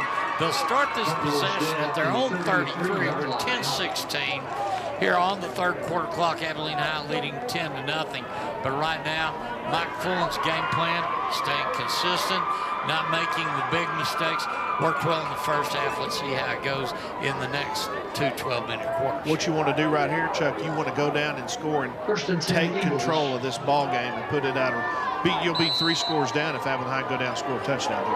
Braden Henry is in at quarterback. You've got John Rangel and Majula Boso split out to the left, to the right, respectively. And right now, Ethan Joyner goes in slot to the left. Boso is going to go to the left. Henry has the ball, and he'll carry it back to the line of scrimmage for no gain. Good play by the Tascosa Rebel defense. They play the 4-3 defense, and they got in there. They're keying on Henry. And so that's going to bring up a 2nd and 10, no gain for Abilene High. 9:54 clock running here in the third quarter. 2nd down and 10 for the Eagles as they are going left to right or north to south on this turf surface at Bivins Stadium. Braden Henry back in the shotgun now. 3 receivers to the right of Henry. Long count for the senior quarterback as he gets ready to take the snap and does. And he's going to give up the middle. This is Ethan Joyner, tries to go to the left. And he came up without any yards on that carry. Good. The front 4 of the Tascosa defense is focusing on the run. Now Abilene High with a 3rd and 10. 9:10 left here in the third quarter. You want to convert this. You want to extend your drives on 3rd down, as Coach Fuller preaches. And Chuck, I wonder what the message was at halftime from Coach Fuller. Aaron Brown's going to split out to the right with Majula Boso as Braden Henry in the shotgun again. Movement on the line, penalty flag. This is going to be a free play as they throw it downfield, as offsides is going to be called against the Tascosa Rebels. You know, to answer your question, I think Coach Fulton probably just said, we've done well, let's just do well. Yeah, and I like the hard count by Braden Henry to make him jump. That's the 2nd time tonight that Tascosa's jumped offside. So now you've got a manageable 3rd and 5 for the Eagles instead of 3rd and 10. So Abilene High, good field position here. 8:46, clock is stopped at the moment. And Abilene High with 3rd and 5 from their own 37-yard line. Play sent in from the huddle with Stephen Wright. Once again, Braden Henry, the quarterback. He's got a pair of backs in the backfield with Joyner and Castillo. On third down, penalty flag thrown by the back judge. So let's see what that is. Probably going to be a delay. It's a false start on Abilene High. So somebody moved. You get 5 yards by penalty and you lose 5 yards by penalty. And Chuck, what I'm noticing here from the lights, it looks like it's getting foggy here at Dick Bivins Stadium. I think there's a lot of humidity in the air from the rain. Well, and they received anywhere reports that we got from an inch and a half on that storm that caused us a 2-hour delay. But it is foggy, especially with these high-cadescent lights. On third down, Henry, penalty flag thrown. Braden throws it downfield, and the end receiver catch it at the 50. However, that was number 54, Walt McMillan, jumped for the Eagles. The Eagles are excited, so they're going to back them up another 5. It's going to bring up a 3rd and 15 now for Abilene High. So 10 yards and 2 back-to-back false start penalties on the Eagles. And Wyatt had been playing on the defensive side of the ball. They brought him over about 3 games ago to be the right tackle, and he's done well. But right now, you've got a game like this. The crowd is loud. Anybody can jump anytime. On 3rd and 15, Henry, pass out in the flat. This is Joyner. He's got it at the 35. Near the 40. That's going to bring up 4th and short for Abilene High. Greg, you've got it almost think. All right, we're here at the 40. Let's punt. It's a battlefield position, and apologize to White. I said Walt, I didn't see the Y there on my sheet, so White jumped on the false start. But Abilene High now wants to win the field battle, the field position. You want to pin Tascosa deep in their own territory, so Abilene High punting 4th and 4. Jaden Johnson back in anticipation. The punt calls fair catch at the 30. So a good punt for Abilene High by Jeremiah Galvan. And now we'll go ahead and let Tascosa have their second possession here in the second half. Abilene High leading 10-0 with 7:59 in the 3rd. Nice, good punt. Your defense is pitching a shutout through 2.5 quarters, and you want to win that field battle, the field position battle. And Abilene High now has Tascosa pinned up again in their own end of the field with 7:59 left here in the 3rd quarter. At the 31-yard line of Tascosa, it is 1st down. Going to run the option, quarterback going to keep it. He's hit as he crosses the 35, picks up about a nickel's worth of yardage. Fulton must be hurt, Chuck, because that is number 2 for the Rebels. I believe at quarterback. Yep, Danielle Cervantes, number 2. And so Fulton must be hurt, Chuck, because I haven't seen him out since the second half started. It is 2nd down and about 5 for the Rebels. Cervantes running the option again, pitches to the outside. His pitch man's open over the 40. He'll get out to the 44. 1st down for Tascosa. That is their 8th 1st down in the game. Abilene High got 10 in the 1st half. So Cervantes running the option, gets the Rebels out to the 42. 3rd quarter clock moving at 7:13. Fulton gives you a little more deception than Cervantes does, but he's running that option pretty good right now for the Rebels.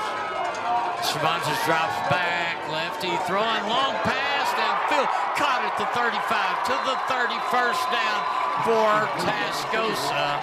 Nice pitching catch from Cervantes, and I believe that was 23. DeAndre Sanders out of the backfield caught the pass. So 1st down at the Abilene High 28-yard line, 6:48 clock running, and Cervantes with a nice pass there to Sanders. From the right hash mark, it is 1st down, and right now Cervantes is going to carry it himself on the option, just goes in to the gap between the right guard and tackle over the 25 down to the 20-yard line, and they're trying to make this possession productive for Amarillo Tascosa. Kind of feel a sense of urgency from the Rebels, Chuck, being down 10-0 here, the clock running coming up on 6:15 in the third quarter. No huddle for the Rebels. Cervantes under center, takes the snap. He's going to give the dive, and this will be to Sargent, the fullback. He'll go behind his right tackle, move the football to the 18, and that will be another first down in this drive for Tascosa. Just following his blockers, got the first down, 1st and 10 at the Eagle 19-yard line. Clock coming up on 6 minutes here in the third quarter. And Tascosa not in any hurry, but you can tell there's a sense of urgency, Chuck, the way they're moving up to the line of scrimmage. Abilene High leading 10-0 on this first down for Tascosa. Give up the middle. Once again, the big fullback. Sargent will move the football from the 19-yard line to the 14, 4 yards on the carry. The quarterback is number 8, Braden Lyman. It looked like number 2, Cervantes, but it's Braden Lyman, the junior. It's at quarterback, Chuck. So Lyman now the quarterback, still looking to see where the starter Fulton went to. We don't see him on the sideline. Second down coming up from the 14. Lyman taking the snap, 2-step drop back, looks, hands off to his runner. He's going to get around the left side. He'll be hit at the 10, up into there. Good tackle by Jeremiah Collins. Collins has been everywhere tonight, Chuck. Picked off the ball right before the half and just making tremendous tackles and just made a great play there. So 3rd and short. Chuck, I think this is 4-down territory for the Rebels being down 10-0. It may be if they can't convert on this 3rd down from the 10-yard line. They have to get to the 8 to get another first down. Quarterback calling signals, gives handoff. The Eagles are there to plug the hole. Did he get the yardage? They're saying yes. We've got a flag down at the 15. I think we've got an illegal shift or an illegal formation on the Rebels. Actually, it could be offsides on Abilene High. Let's see what they call it. So Lineman, the quarterback, hands off. And sideline warning against Abilene High. So that's not going to be anything but a first down for Tascosa as they make it 1st and goal from the Eagle 8. 4th first down in this possession for the Rebels. Abilene High been so good down here in the red zone so far in this ballgame. Right now, Lineman, the quarterback. This is fullback behind him. They give on a fullback dive going between the left guard and tackle. Get the ball inside the 5 to the 4. That brings up 2nd down and goal. 2nd and goal for Abilene High. 4 coming up on 4 minutes here in the first half. 2nd down goal. And Greg, they're going to move it back to the 5. So 2nd and goal from the 5. As Tascosa comes to the line, they're going to split a couple out to the right, single receiver to the left. Lineman, the quarterback with his fullback, and they're going to give him the dive again. He just tries to go to the left side again, and maybe will squeeze out a yard. Nice, up 3rd. Nice defense by the black shirts to get hold that. Now you got 3rd and goal, and Chuck, I think this is 4-down territory for the Rebels. Let's see if the Eagles can bring a brick wall to the line this time and shut them down. They've been tough down here all night long, Chuck, in this area. 3:20 left here in the 3rd. Eagles leading 10-0. Lineman, the quarterback, sends a man in motion to the right option, pitches outside, stepping into the end zone is Reese Cave, and now Tascosa gets on the scoreboard. Great fake by Lyman. Abilene High defense took the fake, hit the blocker in the middle, and he just flipped it out to Cave for the touchdown. And now Tascosa back in the ball game, pending the extra point, trailing 10-6 with 3:04 left here in the third quarter. Charlie Wittenberg is the kicker for the Rebels, and here they're going to try an extra point directed towards the north goalpost. Here's the snap, here's the kick, movement on the line, and they're saying it's good. However, the line judge says you can't start earlier than everybody else if you're the out man. False start on the Rebels, going to back them up 5, so it's going to make it a little harder extra point. And this extra point's huge, Chuck, because if he misses that, you've got a 4-point lead. Still a 2-score game. It is. Well, actually a 1-score game, but I'd rather be up 10-6 than 10-7. But here's the extra point after the 5-yard penalty. It's an untimed down. So here comes the second try after the 5-yard penalty for the extra point attempt. David Gordon is the holder. Here's the snap, here's the kick. It looks flat, and it is no good. So, Greg, you called that one right, a 3-yard run on the touchdown, but the extra point was no good. And now the score, Abilene High 10 and Amarillo Tascosa 6. We'll be back with more on AISD TV. You're listening to AISD Live, Abilene ISD's exclusive home for streaming live games and events. For more live events featuring your favorite AISD students and teams, stay tuned to AISDlive.org, follow us on the AISD Live Facebook page, or subscribe to our Abilene ISD YouTube channel. Visit the AISD Live website for sponsorship opportunity information. Enjoy the game.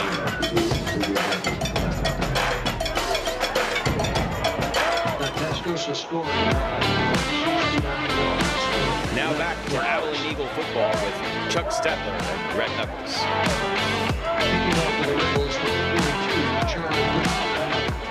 And now Abilene High ready to receive the kickoff after the touchdown on a 3-yard run by Cabe. The extra point was no good.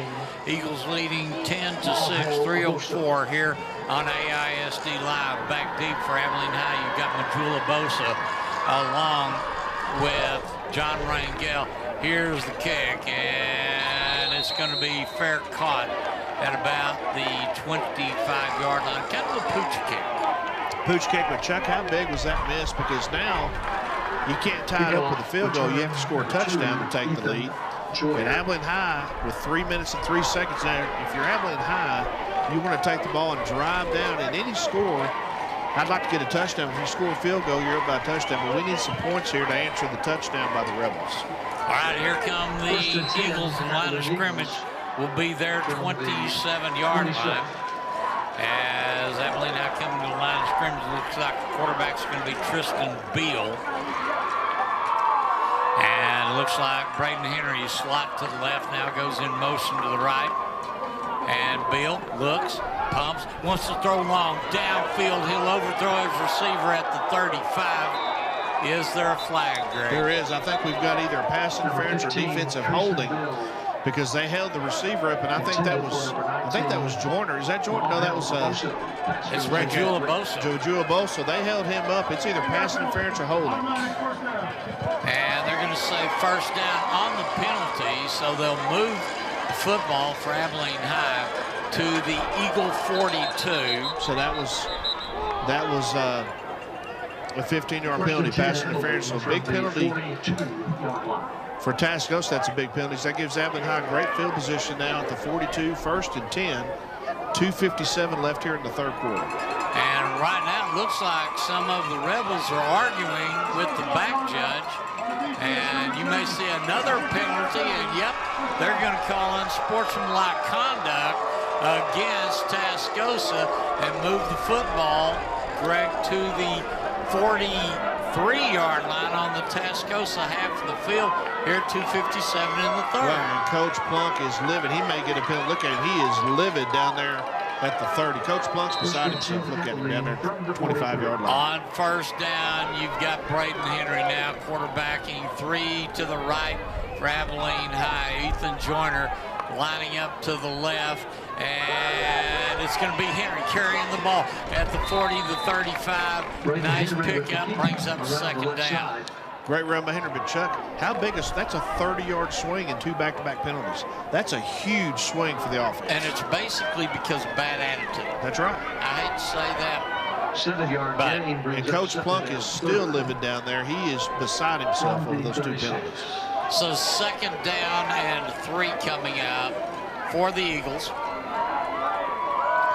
From the 36-yard line, Henry going to carry it again. He goes to the left. He's hit at the line and slung down after he picks up about a yard.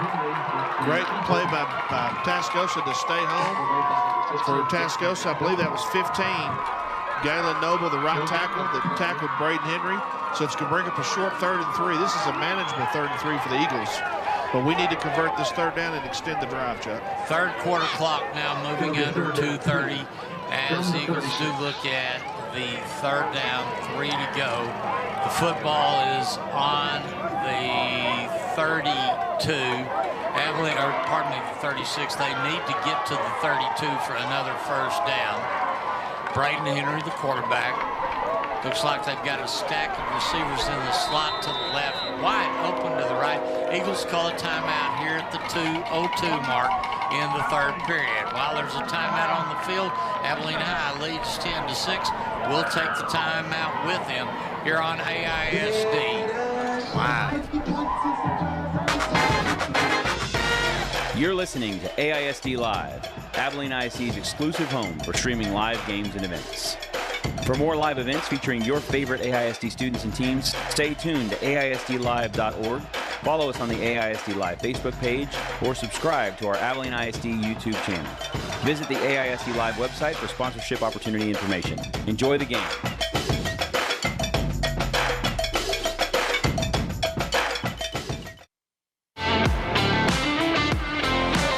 Now back to Abilene Eagle football with Chuck Stetler and Greg Douglas.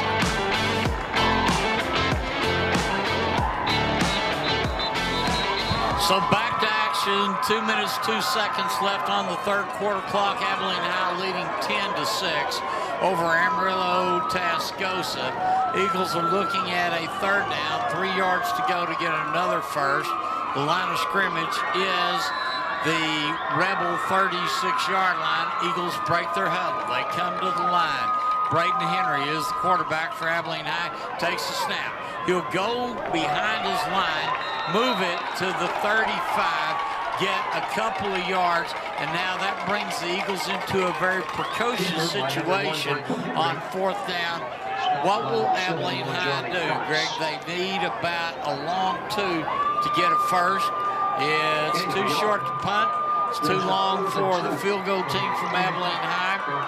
They brought in the big package, Chuck. They're going for it. And 4th the big and 2. package right now, if you're talking about Samani Strahan, he will go in at fullback. Timeout called by Tascosa. They saw Abilene High had made a change and have called the timeout to discuss that, stopping the 3rd quarter clock at 1:26. Abilene High with a little confusion themselves on that. This is a big down in this ball game, Chuck, because if Abilene High can convert here, they're going to have great field position. They're still driving down the field on Tascosa's side of the field, but you don't want to give the Rebels any more momentum than they already have from scoring their touchdown. We've got 1:26 left in the 3rd quarter. And Chuck, I tell you, what would you run here? Would you a little pass, a little RPO? What would you run if you're Abilene High? You know, right now, I would run a Braden Henry around the right end. That's the wide side of the field. And if he can skirt that, he's got your 1st down. Yeah. You use your fastest guy on the field with the most space to run. This is a huge down in this ball game, Chuck, for the Eagles. And speaking of huge, we want to say thanks to one of our premier sponsors. That's the good folks at Great Lakes Cheese. Whether it's on the field or in the classroom, your neighbors at Great Lakes Cheese are dedicated to making our community better. Thank you for sponsoring. Now we're on 4th and a long 2. Braden Henry in the shotgun. Man goes in motion to the right. They're going to give. And no, Henry steps back, goes up the middle to the 25, the 20, inside the 15. It'll be down to the 14-yard line. New 1st down for Abilene High. It was just almost a quarterback draw. Great play. They thought Joyner had the ball. Great fake by Henry. The little delay picked up the 1st down. And Abilene High now in business. 1st and 10 at the Rebel 14, and they can still get a 1st down getting to the 4-yard line. So big conversion for Abilene High. And now Abilene High can just run out this 3rd quarter clock and score a touchdown and take a commanding lead in this ballgame. But that's not what the Eagles want to do with 51 seconds left on the 3rd quarter clock. 1st down on the 14-yard line of the Rebels. Braden Henry back in the shotgun, and now timeout has been called, and it's called by the Rebels of Tascosa. Greg, what do you think? They saw the Eagles coming out with a big package again, and they thought, let's re-examine this defensively. What do you think? Well, I think we've got Tascosa's defense on their heels. And I think Plunk didn't like the way the offense set up, and he didn't like the way his defensive looked, his scheme, so he called a timeout. And now that's big because Tascosa now only has 1 timeout. The Eagles have 2 with 41 seconds left here in the third quarter. But I'm telling you, Chuck, this is a huge drive. We need to score. If we can score a touchdown here, that puts us up 17-6 going into the fourth quarter. And that's a big hill to climb, as well as the black shirts have been playing tonight for Abilene High. Well, it's a 2-score lead. And I think that's what Abilene High would like to have, is that extra insurance score. Let's see what happens. 41 seconds here in the third. 1st and 10 for the Eagles from the 14 of Tascosa. Abilene High comes to the line. Tight end set to the right. Single receiver wide left. You've got an H-back to the right. Braden Henry in the shotgun. Takes the snap. Gives up the middle. Straight hand. Finds some running room behind the right guard and tackle. Moves the ball from the 14 to the 12. Third quarter clock now under 30 seconds. You know, Strahan, you call him the Moose Johnston of high school football. He just a bumbling and a stumbling for 2 big yards there. So I think Abilene High is just going to let this clock run out here in the third quarter, Chuck, and take a 10-6 lead here in the fourth quarter with 2nd down and 9 from the Rebel 13. No, they're at the 15-yard line. And that will be the case, Greg, as the third quarter clock has expired. We're going to swap ends, and the Eagles will be headed towards the north goal line when we come back here on AISD Live. Abilene High leading 10-6. Hello, Abilene. I'm James Montgomery, plant manager at Great Lakes Cheese. And I'm Trevor Hensley, production manager at Great Lakes Cheese. On behalf of all of us at Great Lakes, we'd like to say how proud we are to support all of our local high school sports through this sponsorship. At Great Lakes Cheese, we're not just a company. We're an employee-owned family. That means the people you see coaching, cheering, and playing on these fields are the same folks you all find working side by side with us every day. We love this community as much as we love our cheese, and we're honored to give back to the young athletes who represent the future of Abilene. Whether it's on the field or in the classroom, or here at Great Lakes Cheese, teamwork and dedication are what drive success. To all the athletes, coaches, parents, and fans tuning in, thank you for letting us be part of your journey. From our family at Great Lakes Cheese to yours, let's keep supporting our kids, our schools, and our hometown pride. Now back to Abilene Eagle football with Chuck Stetler and Greg Knuckles.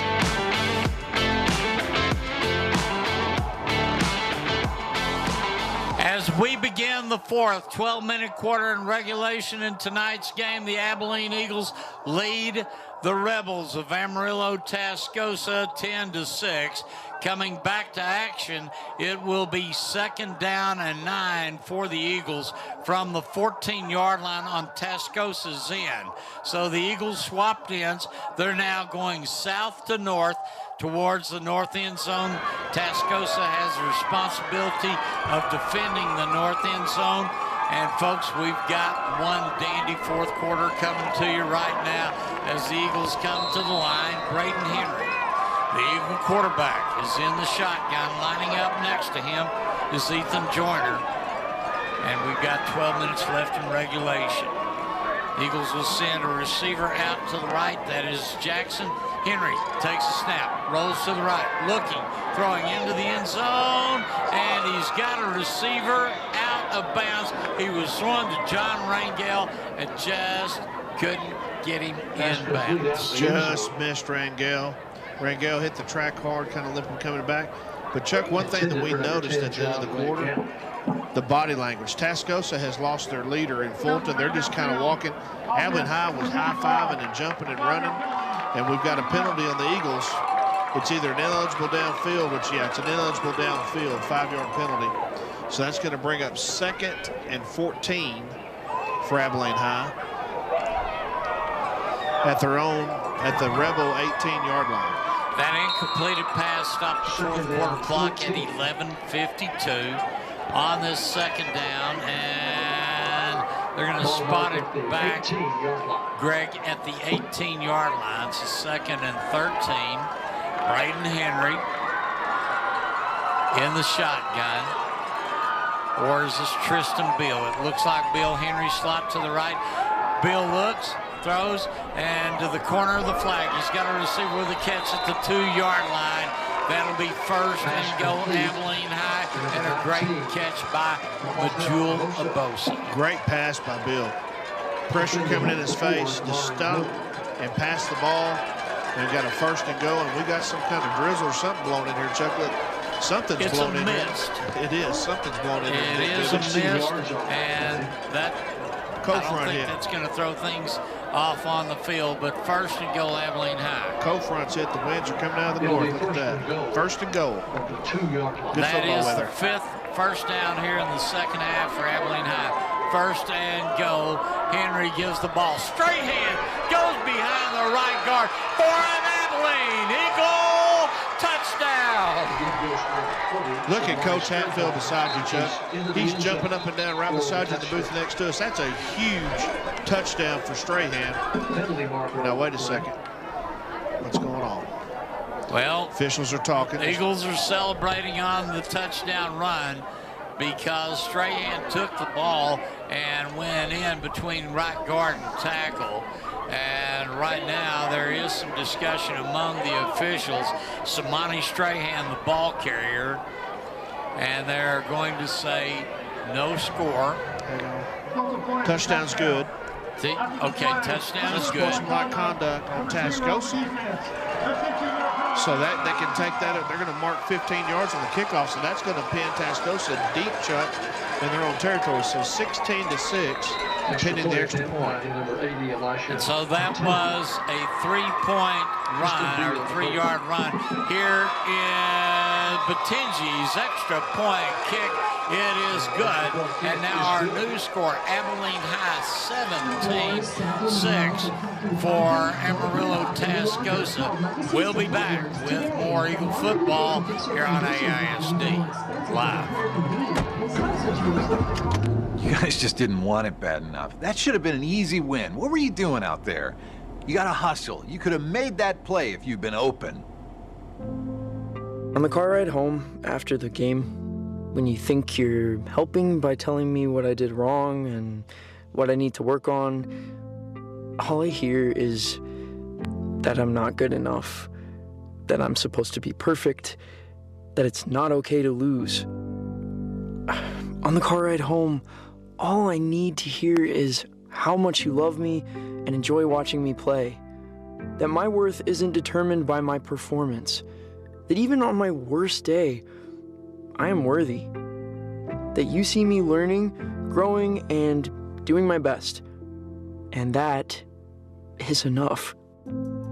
This message presented by the UIL and the Texas High School Athletic Directors Association. Elijah Batinji tees up the ball at the 45 on Tascosa's half the field after the personal foul after the score. Eagles lead 17-6, 11:40 here in the fourth. And Elijah Batinji with the ball teed up. Eagles are going to see him kick it. It's a squibber up the middle, picked up by one of the Rebels, but he's going to smother it at the 30. So now Abilene High's defense with an 11-point lead, 11:38 left in the ball, knows they've got to shut down this high-powered offense of Amarillo Tascosa.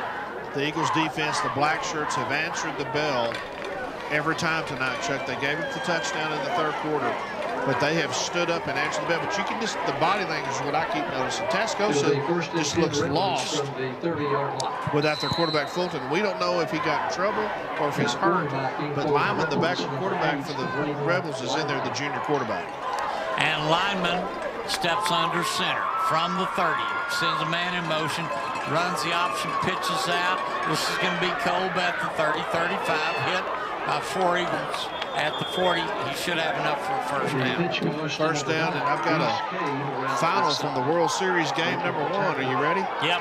Toronto Blue Jays 11, Dodgers 4. That's game 1. That's game 1. In a 7-game series. Yes, sir. Wonder how many Guerrero Jr. hit compared to the Dodgers long ball man. I don't know. It is first down. Football placed on the near hash mark. We're on the Tascosa half of the field. Abilene High leading 17-6. We're under 11:15 here in the fourth. On first down, lineman, little mix up in the backfield. Now he's going to give on a double reverse, and Kolb carrying the ball. We'll move from the 40 to the 44-yard line. Great play by number 6 for Abilene High. That is going to be, number 6 is going to be Jaden Brown Johnson. What a play to cause that from getting the first down. So it's going to be 2nd and 5, and do we have a flag down? I don't see one, Greg. Yeah, we do at the 50. Okay, there is at the 50, and it came out of the back pocket of the field judge. That may be on Johnson. They may said he was taunting because he was shaking his head. I don't know if he's talking in trash. When they run an option like that and you string the guy out, that's when you can shut him down for no gain. However, unsportsmanlike conduct. Unsportsmanlike conduct, and the Eagles, is that their first big penalty? I think it is. Yes, it is, yes. So it is a first down for Tascosa. And it'll be a first down for them on the Abilene Eagle 40-yard line, 10:56. You're on the fourth quarter clock. Lineman, the quarterback. They break the bone. Send a man in motion, fake the handoff. Here comes the blitz from the Eagles, and it's a dead dot. Pass, and it's intercepted at the 12. The Abilene Eagles get the pick on just an end-over-end pass. The Eagles take it away, and making the interception for Abilene High was Jaden Jackson. Is it Jackson or Collins? But that's the third turnover tonight, Chuck. That was Jackson, number 7. That's the third. Well, he made up for that 15-yard penalty, Chuck, with the interception there. And I tell you one thing, the defense comes up again. How many times have I said tonight how big the black shirts have come up on the defense? But I'll tell you what, we've got a game at Grande in Midland. Permian and Lee are tied at 48 in the fourth quarter. They're undefeated in district. So it is 1st and 10, Abilene High at their own 10-yard line after the interception. 10:42 left here in the fourth quarter. And that was Brown that made the pick. Penalty flag thrown by the line judge. And now he's talking to the referee. Eagles have the football on the 10. You watch the replay, and it ended up for Abilene High being Jordan Brown on the pick. That's going to be a false start on the Eagles, backing up 5, 1st and 15 from their 8-yard line. And so what I'd like to say, Abilene High, you hear, Chuck, is just have a nice, long, methodical, time-consuming drive, and let's get out of Dick Bivins with a win. And right now, if you look, Tascosa only has 1 timeout left. The Eagles have 2 here in the fourth quarter. So a 5-yard penalty makes it 1st and 15, the line of scrimmage for Abilene High. And here's Braden Henry. He's trying to go around the left. He gets to the 15, steps out of bounds, stops the clock at the 15-yard line. So a nifty little pickup, 10 yards by Henry. Yeah, nice little run by Henry. He is so dangerous, and of course Tascosa's keying on him, but Abilene High has so many weapons on offense, and I'm telling you right now, I like the way this drive is going. I know they had the penalty, but you get all that penalty back, and it's going to bring up 2nd and 7 from the Eagle 19. 8 yards on the run for Henry as the umpire spots it on the near hash mark. Braden drops back, gets blitz, throws it out in the flat. It's going to be caught by Joyner. He breaks a tackle. Now he's at the 20, the 25, the 30. Finally taken down at the 35. Yes, sirree. That's another Abilene Eagle first down. Great move by Ethan Joyner. Got out of the tackle from the Tascosa defender. I couldn't see the number there, but nice. Just got out of the tackle there. I think that was number 2, Cervantes there. 18 yards. But he got a big gain to get a 1st and 10, and Abilene High's running that clock, 10, 11, and it's running from their own 33. And that is where the line of scrimmage will be. The umpire spots it on the far hash mark. Wide side of the field is going to be the left of Braden Henry. Split out left is going to be John Rangel. Long count. Henry Going to give it up the middle this time. Joyner moves the pile from the 35 near the 40, and that's what the Eagles need to do, is stay on the ground and keep the clock running. And remind Tascosa, you only have one timeout left. That's right, and you're getting 5-6 yards of running. I'll tell you something what I like about Jordan. He's a powerful runner, Chuck. He takes the ball and lowers his head, and he'll get you 4, 5, 6 yards every time he touches the ball. He's so explosive. So 2nd and 4 for Abilene High. They're just running that clock, 9:18, and the Eagles with a big 2nd and 4 right here. Henry with a pair of receivers off to his left. That's the wide side. Braden steps up, changes the call through an audible at the line. Now he takes a shotgun snap, throws it out in the flat, will overthrow his receiver, and that goes as an incompletion, stopping the clock at 9 minutes flat. I think there's a little miscommunication with Abosa and Rangel, because I think Rangel was supposed to go up and Abosa was supposed to come to the outside, and they kind of looked like they collided a little bit. So clock stop. This is a manageable 3rd and 4 for Abilene High. They have 2 timeouts and the 2-minute timeout in the 4th quarter. So Abilene High at the 39-yard line. 3rd and 4 for the Eagles. 3rd down, 4. Rangel split out wide to the left. Majula Boso now in the slot to the left. Now man from the right, and that's Joyner. He goes to the right, and Henry's going to take it. He'll pick up the first down as he faked the pitch, tucked it under, went from the 40 to the 45, and got another first down for Abilene High. What I loved about that, Chuck, he's so explosive. He froze the defense on the fake pitch and then got picked up the first down. Big run for Braden Henry. Keeps the clock running. 1st and 10 for Abilene High at the Eagle 45. Clock down 8:40, and Abilene High is just doing what they want to do here, Chuck. You've got an 11-point lead. You can run this clock all the way down if you want to. If you keep possession, then you keep the ball away from your opponent, Greg. Yes, sir. So from the 45, once again, Braden Henry getting ready to take the snap on first down. Sends a man in motion, gives up the middle, and this is going to be Joyner. He moves to the right behind the guard and tackle, and gets back to the line of scrimmage. But also the clock continues to move, and it can't move fast enough for the Abilene Eagles, nor slow enough for the Tascosa Rebels.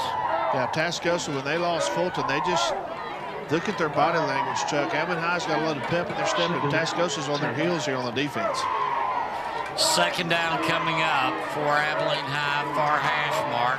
They're going to send Rangel out wide to the left. Long count by Braden. Clock at 7:35. Play clock, still a little bit of time. And they're going to stop it because play clock ran out, Greg, stopping the game clock at 7:28. Timeout called by Abilene High. That will leave them with the remainder of their complement as 1, but that's the same number of timeouts that you will have for Tascosa. Do you have some scores to update us with? I do. Like 2 minutes to go in Midland.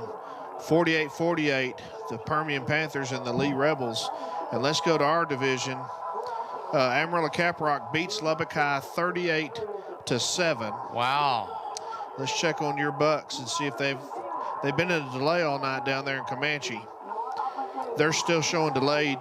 Clyde beat Sweetwater 27-20, and with 2 minutes to go in the 4th quarter, Jim Ned leads San Angelo TLC Academy 50-0. Jim Ned's got a good ball club this year, Chuck.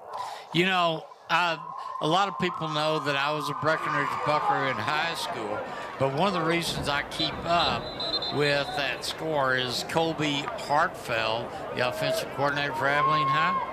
He's a 2006 Buckaroo. And he's sitting right beside you running that offense. And I've been holding up the sign, keeping him up with the Comanche score. It's kind of like back in 07 through 09, I was holding up a sign for Del Van Cox, and he'd hold one up and say, "Tell Mom hi." 2nd down coming up for the Eagles. Here's the snap to Henry. Long pass downfield and a penalty flag. They were going to try to get it to Rangel, and he was tied up in coverage with Kelly, and that is pass interference. Automatic first down, Abilene Eagles. actually, is that number 3 or number 6? Is that Kelly? Yeah, number 6, Kelly. I don't know if that looked like good defense to me, Chuck. They were right stride, but they're talking about it. Well, it looked like Kelly had a handful of Rangel's jersey. Okay. And plus the fact that Kelly looked like he was looking back, and that's going to bring up a flag just about every time. But we'll see as the officials talking about this. 7:23 here in the 4th. This is a big penalty. They're calling it on offense on Abilene High. Offsetting penalties. Oh, sportsmanlike conduct on Tascosa, so they're going to offset and replay second down. Wow. Well, the advantage is it took time off the clock. Yep. So Tascosa doesn't get to do anything except lose time. So it's 7:23 here in the 4th. We're still looking at 2nd down and 10 from the 45-yard line on the Eagle half of the field. And that does go as an incompleted pass, which did stop the clock. Yeah, 2nd and 10 for the Eagles. They both have 1 timeout left here in the 4th quarter.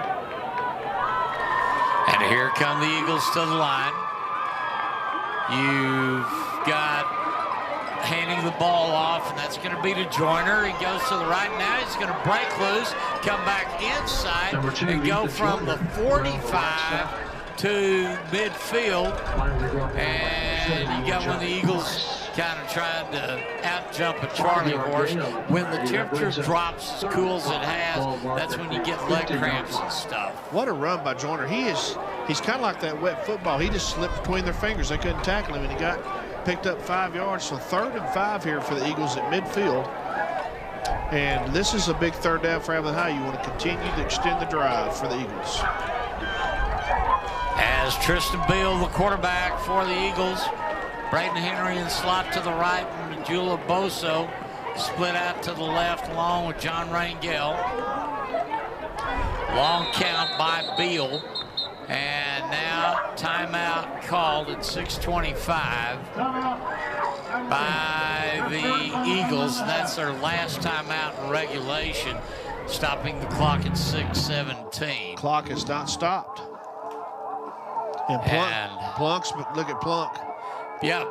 And now Coach Plunk is out there in the middle of it. They hadn't stopped. It's down to 6 minutes, under 6 minutes now. So I'm wondering if they had that agreement. Now they're finally, the field judge stops it. No, I don't think they had an agreement to run it. I don't think they signaled to stop the clock on the timeout. Well, the referee is the official timekeeper. Am I correct? Him and the back judge. But anybody can kill the clock. But he's on a timeout. When he announces the timeout, he is supposed to kill the clock. And they took it back to 6:20. That's right. So they did make that adjustment on the clock. And that may have been clock operator error and not the officials. It could be, yes, sir. But I'm telling you, Tascosa has not been the same team since Fulton went out. And he went out early in the 3rd. Yeah. Oh, no, he didn't come back the second half. We didn't see him after halftime. So we are, speaking of 3rd down, coming up with 3rd and 5 for Abilene. They need to get to the 45 of Tascosa to keep this drive alive on 3rd down. Beal, the quarterback, barking a signal. 3 receivers to his left. Little flinch on the defensive line. Tristan throwing one downfield. Majula Boso at the 30, the 20, the 10. That is an Abilene Eagle touchdown. Wow. What a move Majula Boso made right there for the touchdown. That's ball game, Chuck. That just seals the ball game right there. 6:11 left, and you're up 23-6, pending the extra point. All I can say is wow, and what a play call by Coach Hartfield next to you. And we just looked at him and both gave him the high five. And Abilene High is really pulling away here in the 4th quarter. 6:11 left in the game, and the Eagles get that big strike. Here's the point after attempt, and it is good. Our new score, Abilene High 24 and Amarillo Tascosa 6. And that, Greg, what was that, about a 40-how-long pass? Yeah, about a 40-yard, maybe a 40, 45-yard pass. But what a touch pass against that north wind and the flags, Chuck. You can see that wind's probably gusting 15 to 20 at least on the flags out there, the wind. But I'm telling you, now Abilene High is just that's to me, that's the ball game. You're up by 18 points, 6:11 to go. Look, Chuck, they've already started the Abilene High bus over there, getting it fired up. So that's because it's a diesel and you need to warm those up. But a big touchdown for Abilene High. And like I said, I just can't say this about Coach Hartfield. He's, I said Hatfield, but it's Hartfield. He's done a great job with this offense this year, Chuck, and the whole coaching staff. Abilene High came ready to play tonight, Chuck. Even with the 2.5-hour delay, they came out ready to play football. Samuel Batinji ready to kick off for Abilene High. Pucha said it's going to be fielded at the 20. Here's a return for the Rebels at the 25. He'll be stopped at the 27 as Reese came on the return for Tascosa. Greg, let's just set the stage right now. It's 6:05 here in the fourth. Abilene High 24, Tascosa 6. So still time for a comeback for the Rebels. But this Eagle defense is not going to give anything up, I don't think, at this juncture. No, and I think we've got a Rebel down at the 28 over there on Abilene High's side. While there's a timeout on the field, let's take the timeout here and talk about our sponsors. We've had great sponsors like VIP Sports Getaway. They've been a proud sponsor of Abilene High and Cooper football broadcast over the several years. Their modern buses and van fleets and experienced drivers will get you to your destination safely. Ask them about Cowboy game ticket packages, tailgates, and all-inclusive events.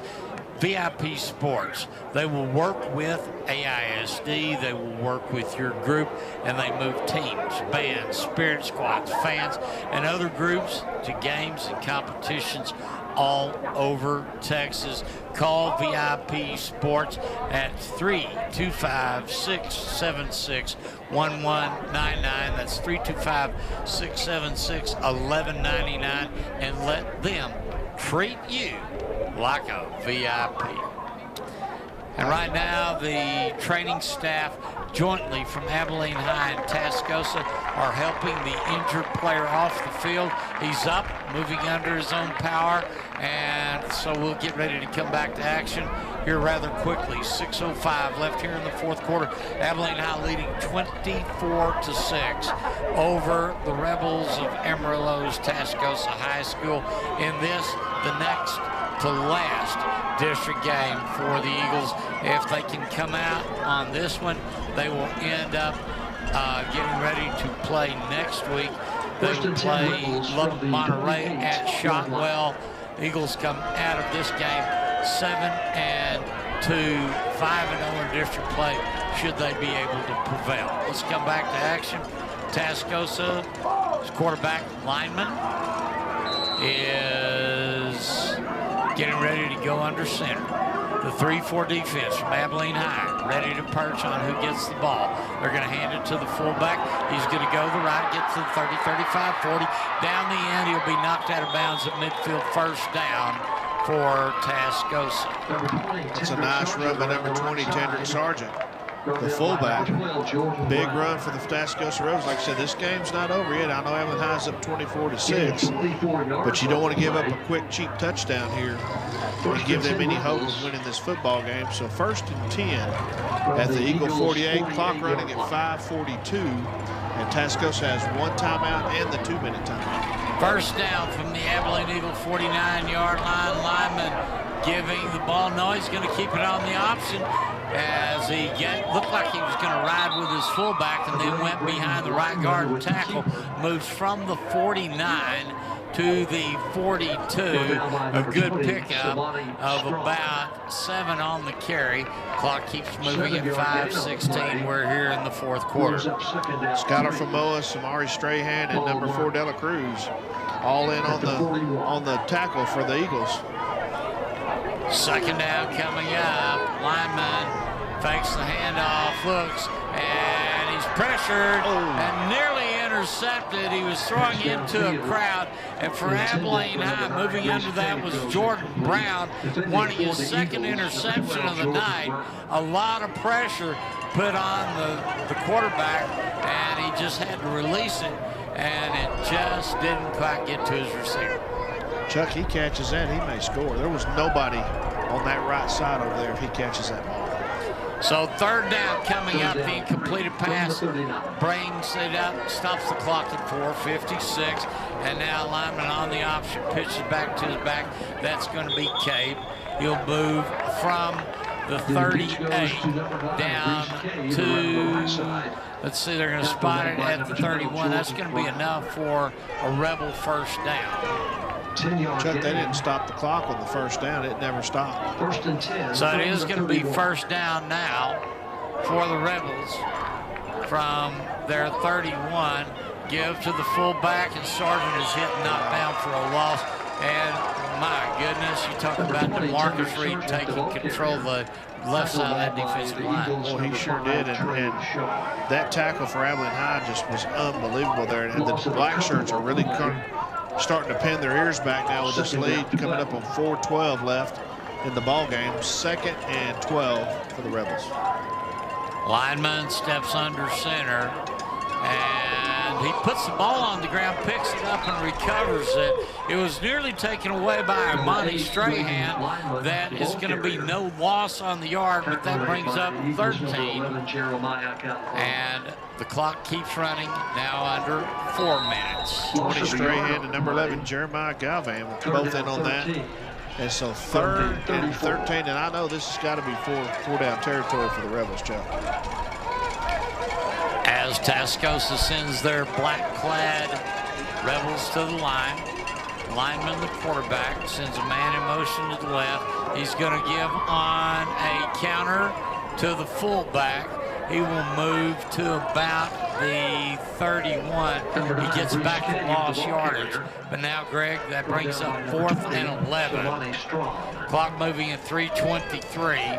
You're right, this is a 4th down situation for Tascosa. 4th down 11 from the 32. Now, this is the ball game right here. If Abilene High holds them, I mean, Abilene High can just run out the clock. Let's see what happens with the Rebels. Long count by lineman. He's looking, throwing to the left, and he overthrows his receiver. Incomplete in the end zone. The ball will go over on downs at 2:57 here in the 4th. Eagles leading 24-6. Black shirts have done it all night long, Chuck, stepping up on that defense. And now Abilene High can basically just run out the clock. I know we've got about 2:57. Tascosa has a timeout, and of course they have the 2-minute timeout. But I think if you could get a first down here, you can just get into the victory formation. And I just can't brag enough on the defense tonight. They have bent but not broke tonight, Chuck. They've been just phenomenal. And in all the years that I've been covering Abilene High Eagle football, this is one of the classics as far as how they put a workshop together on how to dominate an opponent. Yes, they have. And they've gotten better every week dominating opponents. On first down, here are the Eagles at their own 32. Henry with the ball, hands it off. Moving it is going to be Ethan Joyner. He'll go to the right side, move the pile from the 32 to about the 33-yard line. It's only going to be a 1-yard gain, but 2nd and 9. It keeps the clock running. Tascosa, 1 timeout left. The Eagles were out of it, out of timeouts. Clock moves. That's in favor of Abilene High. Yeah, 1 more snap, and then we'll go to the 2-minute timeout. Eagles taking their time. Eagles are going to go on ahead and take their time. 11 seconds left on the play clock. They'll come to the line to take that snap. Henry taking the shotgun snap, handing to his running back. No, Braden's going to go around the right side. He will get past his tight end and slide down on his rear, just like he's sliding into second base. We're now at 1:59, and we will take the 2-minute timeout here at Dick Bivins Stadium. Greg, if you've wondered, who did they name this after? Dick Bivins was a long-time civic leader here in the Amarillo community. His family, very prosperous in the petroleum business up here in the Panhandle, but he was so generous to the Amarillo School District, they chose many years ago to name this stadium after Dick Bivins. Yeah, he's well respected up here in Amarillo, and everybody we talked to said he was just a great man and a great educator and did a lot for Amarillo ISD when he was up here. And they'd probably say the same about us, but we're not old. So we're coming back to action with the 2-minute timeout. It is going to be 3rd and 9 for Abilene High, as the line of scrimmage is the 33-yard line. Eagles come to the line right now on this 3rd and long. Braden Henry has one receiver split to the right. He's in the shotgun. An overshift defensively. Now Henry's going to hand the ball off and go into the right Joyner. He's at the 40-45, gets the first down, and move the sticks and move the clock. That's going to do it, Chuck. That first down just sealed the victory. We've got a final from Midland. Permian beats Midland Lee 51-48, and they have rescheduled Midland High and San Angelo Central to 2 o'clock tomorrow afternoon because of the inclement weather down in San Angelo. Why is that Permian Midland Lee score important to Eagle fans? Because the only 2 losses in non-district to both of those 6A schools, Abilene High is a 5A school. And those 2 losses have helped them tonight in this ball game, I promise you. And that's exactly what we talked about earlier in the season with Mike Fullen, is you try to play someone at a higher level than you so you get used to the game speed. On first down, give the ball up the middle. Eagle running back will move it to the 47-yard line, but that score very important. And Permian actually did a better job of taking care of business against Abilene High than Lee did. Well, we had a couple of turnovers in that game that gave them some touchdowns too. Well, let's see. Permian defeated Abilene 38-21, and Midland Legacy defeated Abilene High 42-28. Right. But I think, you know, Abilene High, you remember back in the 4th quarter was tied with Lee 28-28. We were tied with Midland, and we had those 2 big penalties that gave them 2 touchdowns there in the 4th quarter. So we get ready to come to 2nd down. We're 27 seconds. The Eagles take the snap, give the ball, kicking outside. It's going to be Joyner. He'll get over the 50, and we'll get another first down as they'll stop the clock to move the chains with 18 seconds. And the Eagles don't have to snap another ball as they, with 1 game left, pretty much have clinched the District 2 5A Division I championship.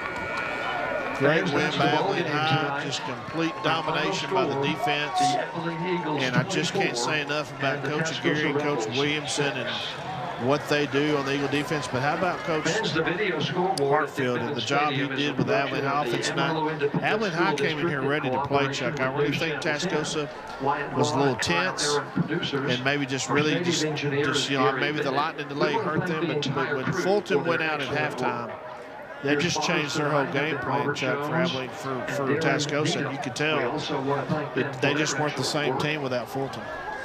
You're right, they weren't, and well, he was their leader. In an option offense, you've got to have a very mobile quarterback, somebody that can run it, can throw it, and hand it off on the triple option, and they lost that leadership.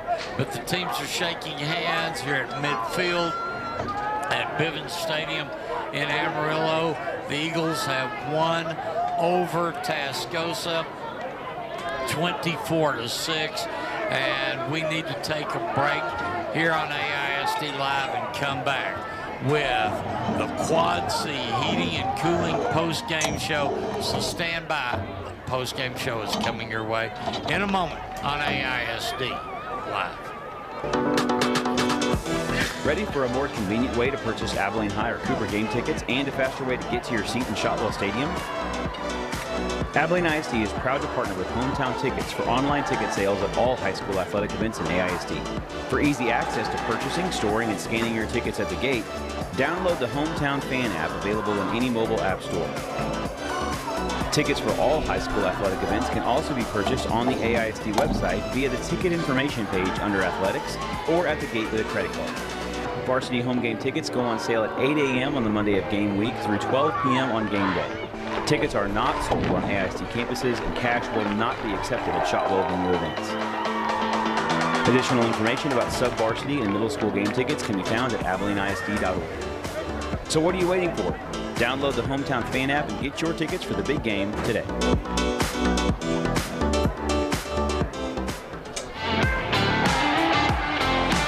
Now back to Abilene Eagle football with Chuck Stetler and Greg Douglas.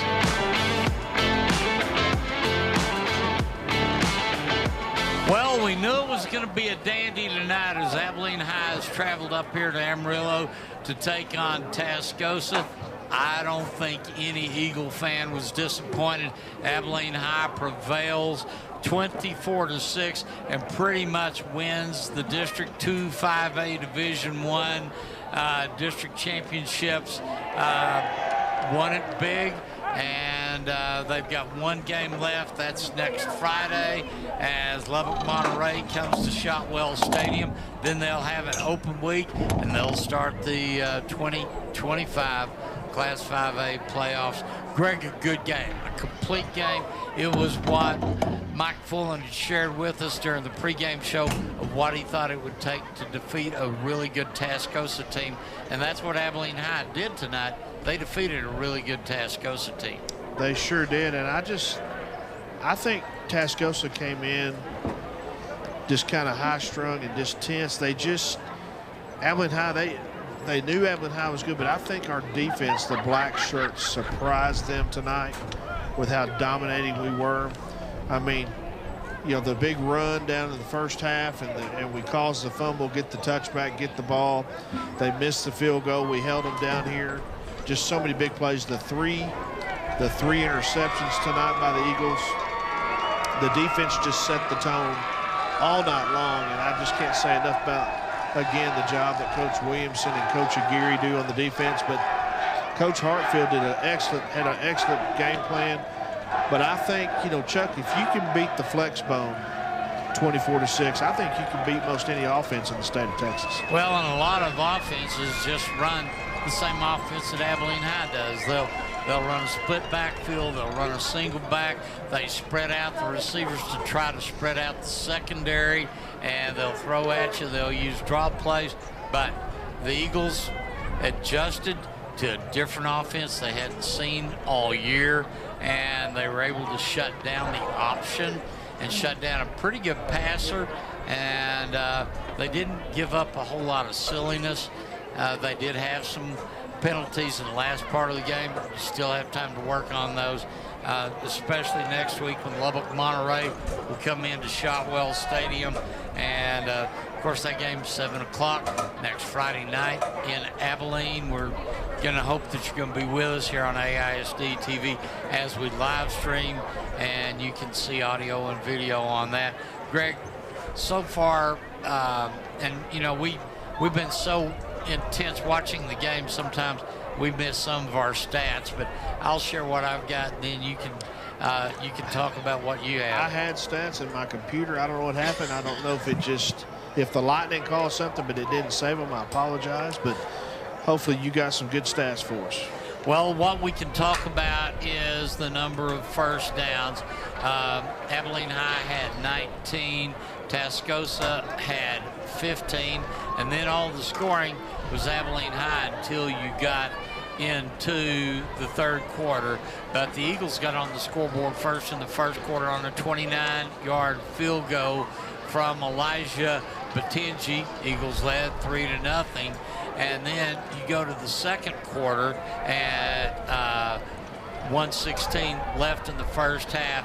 Braden Henry threw a really nice pass to Majula Boso, 36-yard pass. The kick was good.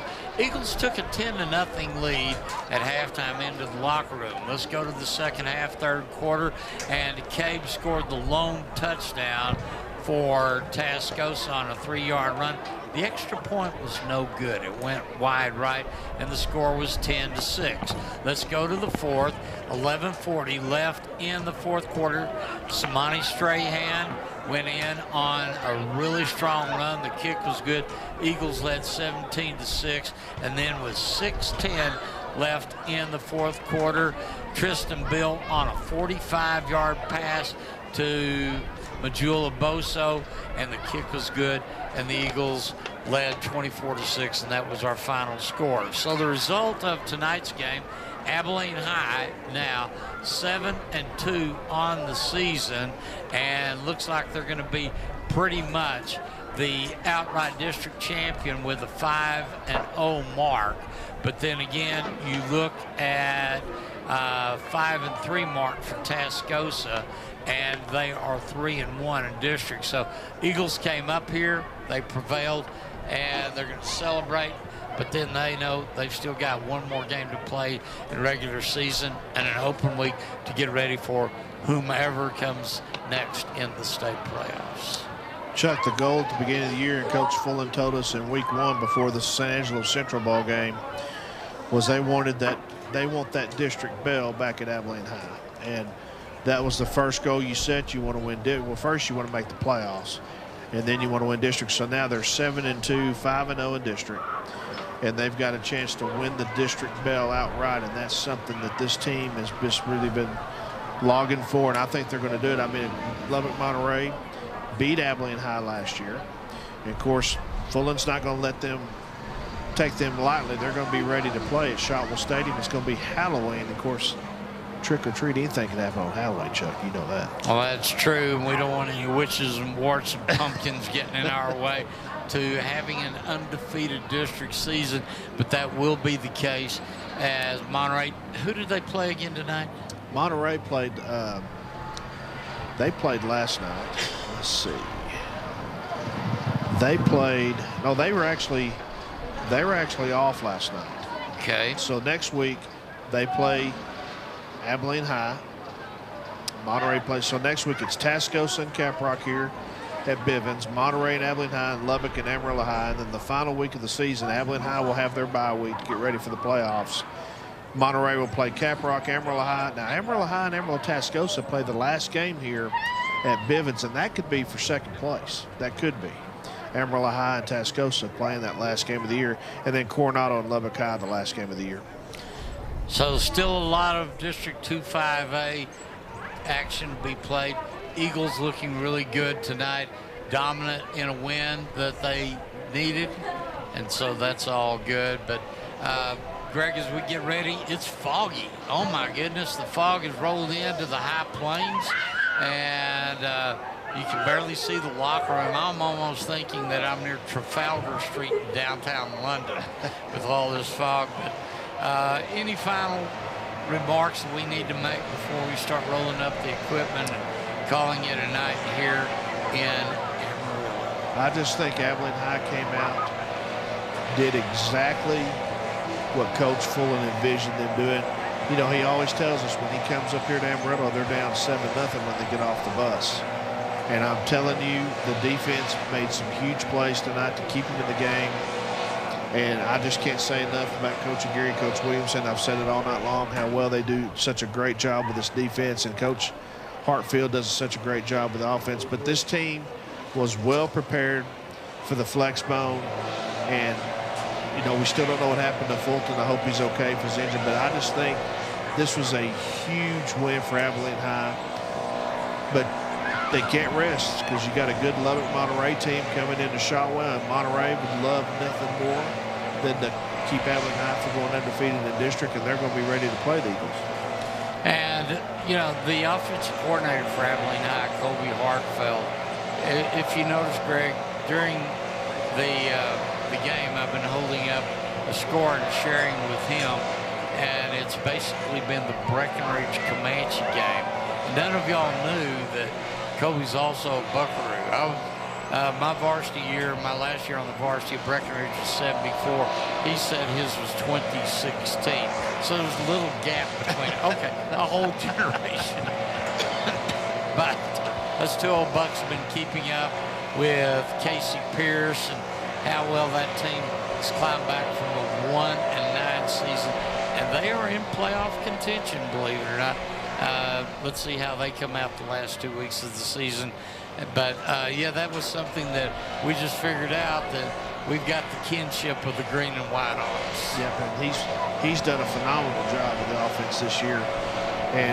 But I tell you what's, we always talk about the offense and their speed, but I'm telling you, our defense may be one of the fastest defensive units in the state of Texas. They might be. They are really good. They're quick read. They're very physical, and they try to get the ball away from the other team. And they did it a couple of times tonight. Interceptions, turnovers, and they were just playing good old Abilene Eagle football. And when you and I walk in and visit with Coach Fullen during the week, there's a big sign when you walk in that's over by the front door, and it says TEW, the Eagle Way. And tonight, the Eagles had their way with a really good Tascosa team, and good luck to Tascosa as they proceed through the state playoffs. But tonight, this was Abilene High's night. Yes, it was, Chuck. And so we get to go back to the motel tonight, get a good night's rest, get back to Abilene, and get ready for the Plainsmen and the Eagles in the final regular season game at Shotwell next Friday night. Well, we want to say thank you to our AISD live crew. That crew being Randy Cluck, as he's supervised, he's driven, he even picked our restaurant tonight, and everything is good. Randy, we just appreciate you and your hard work being our crew chief tonight. So for Greg Knuckles, I'm Chuck Stadler, and we say good night from Bivins Stadium in Amarillo. Once again, the final, the Abilene Eagles 24 and the Tascosa Rebels 6. Good night, everybody, and Ward, thank you for the rain.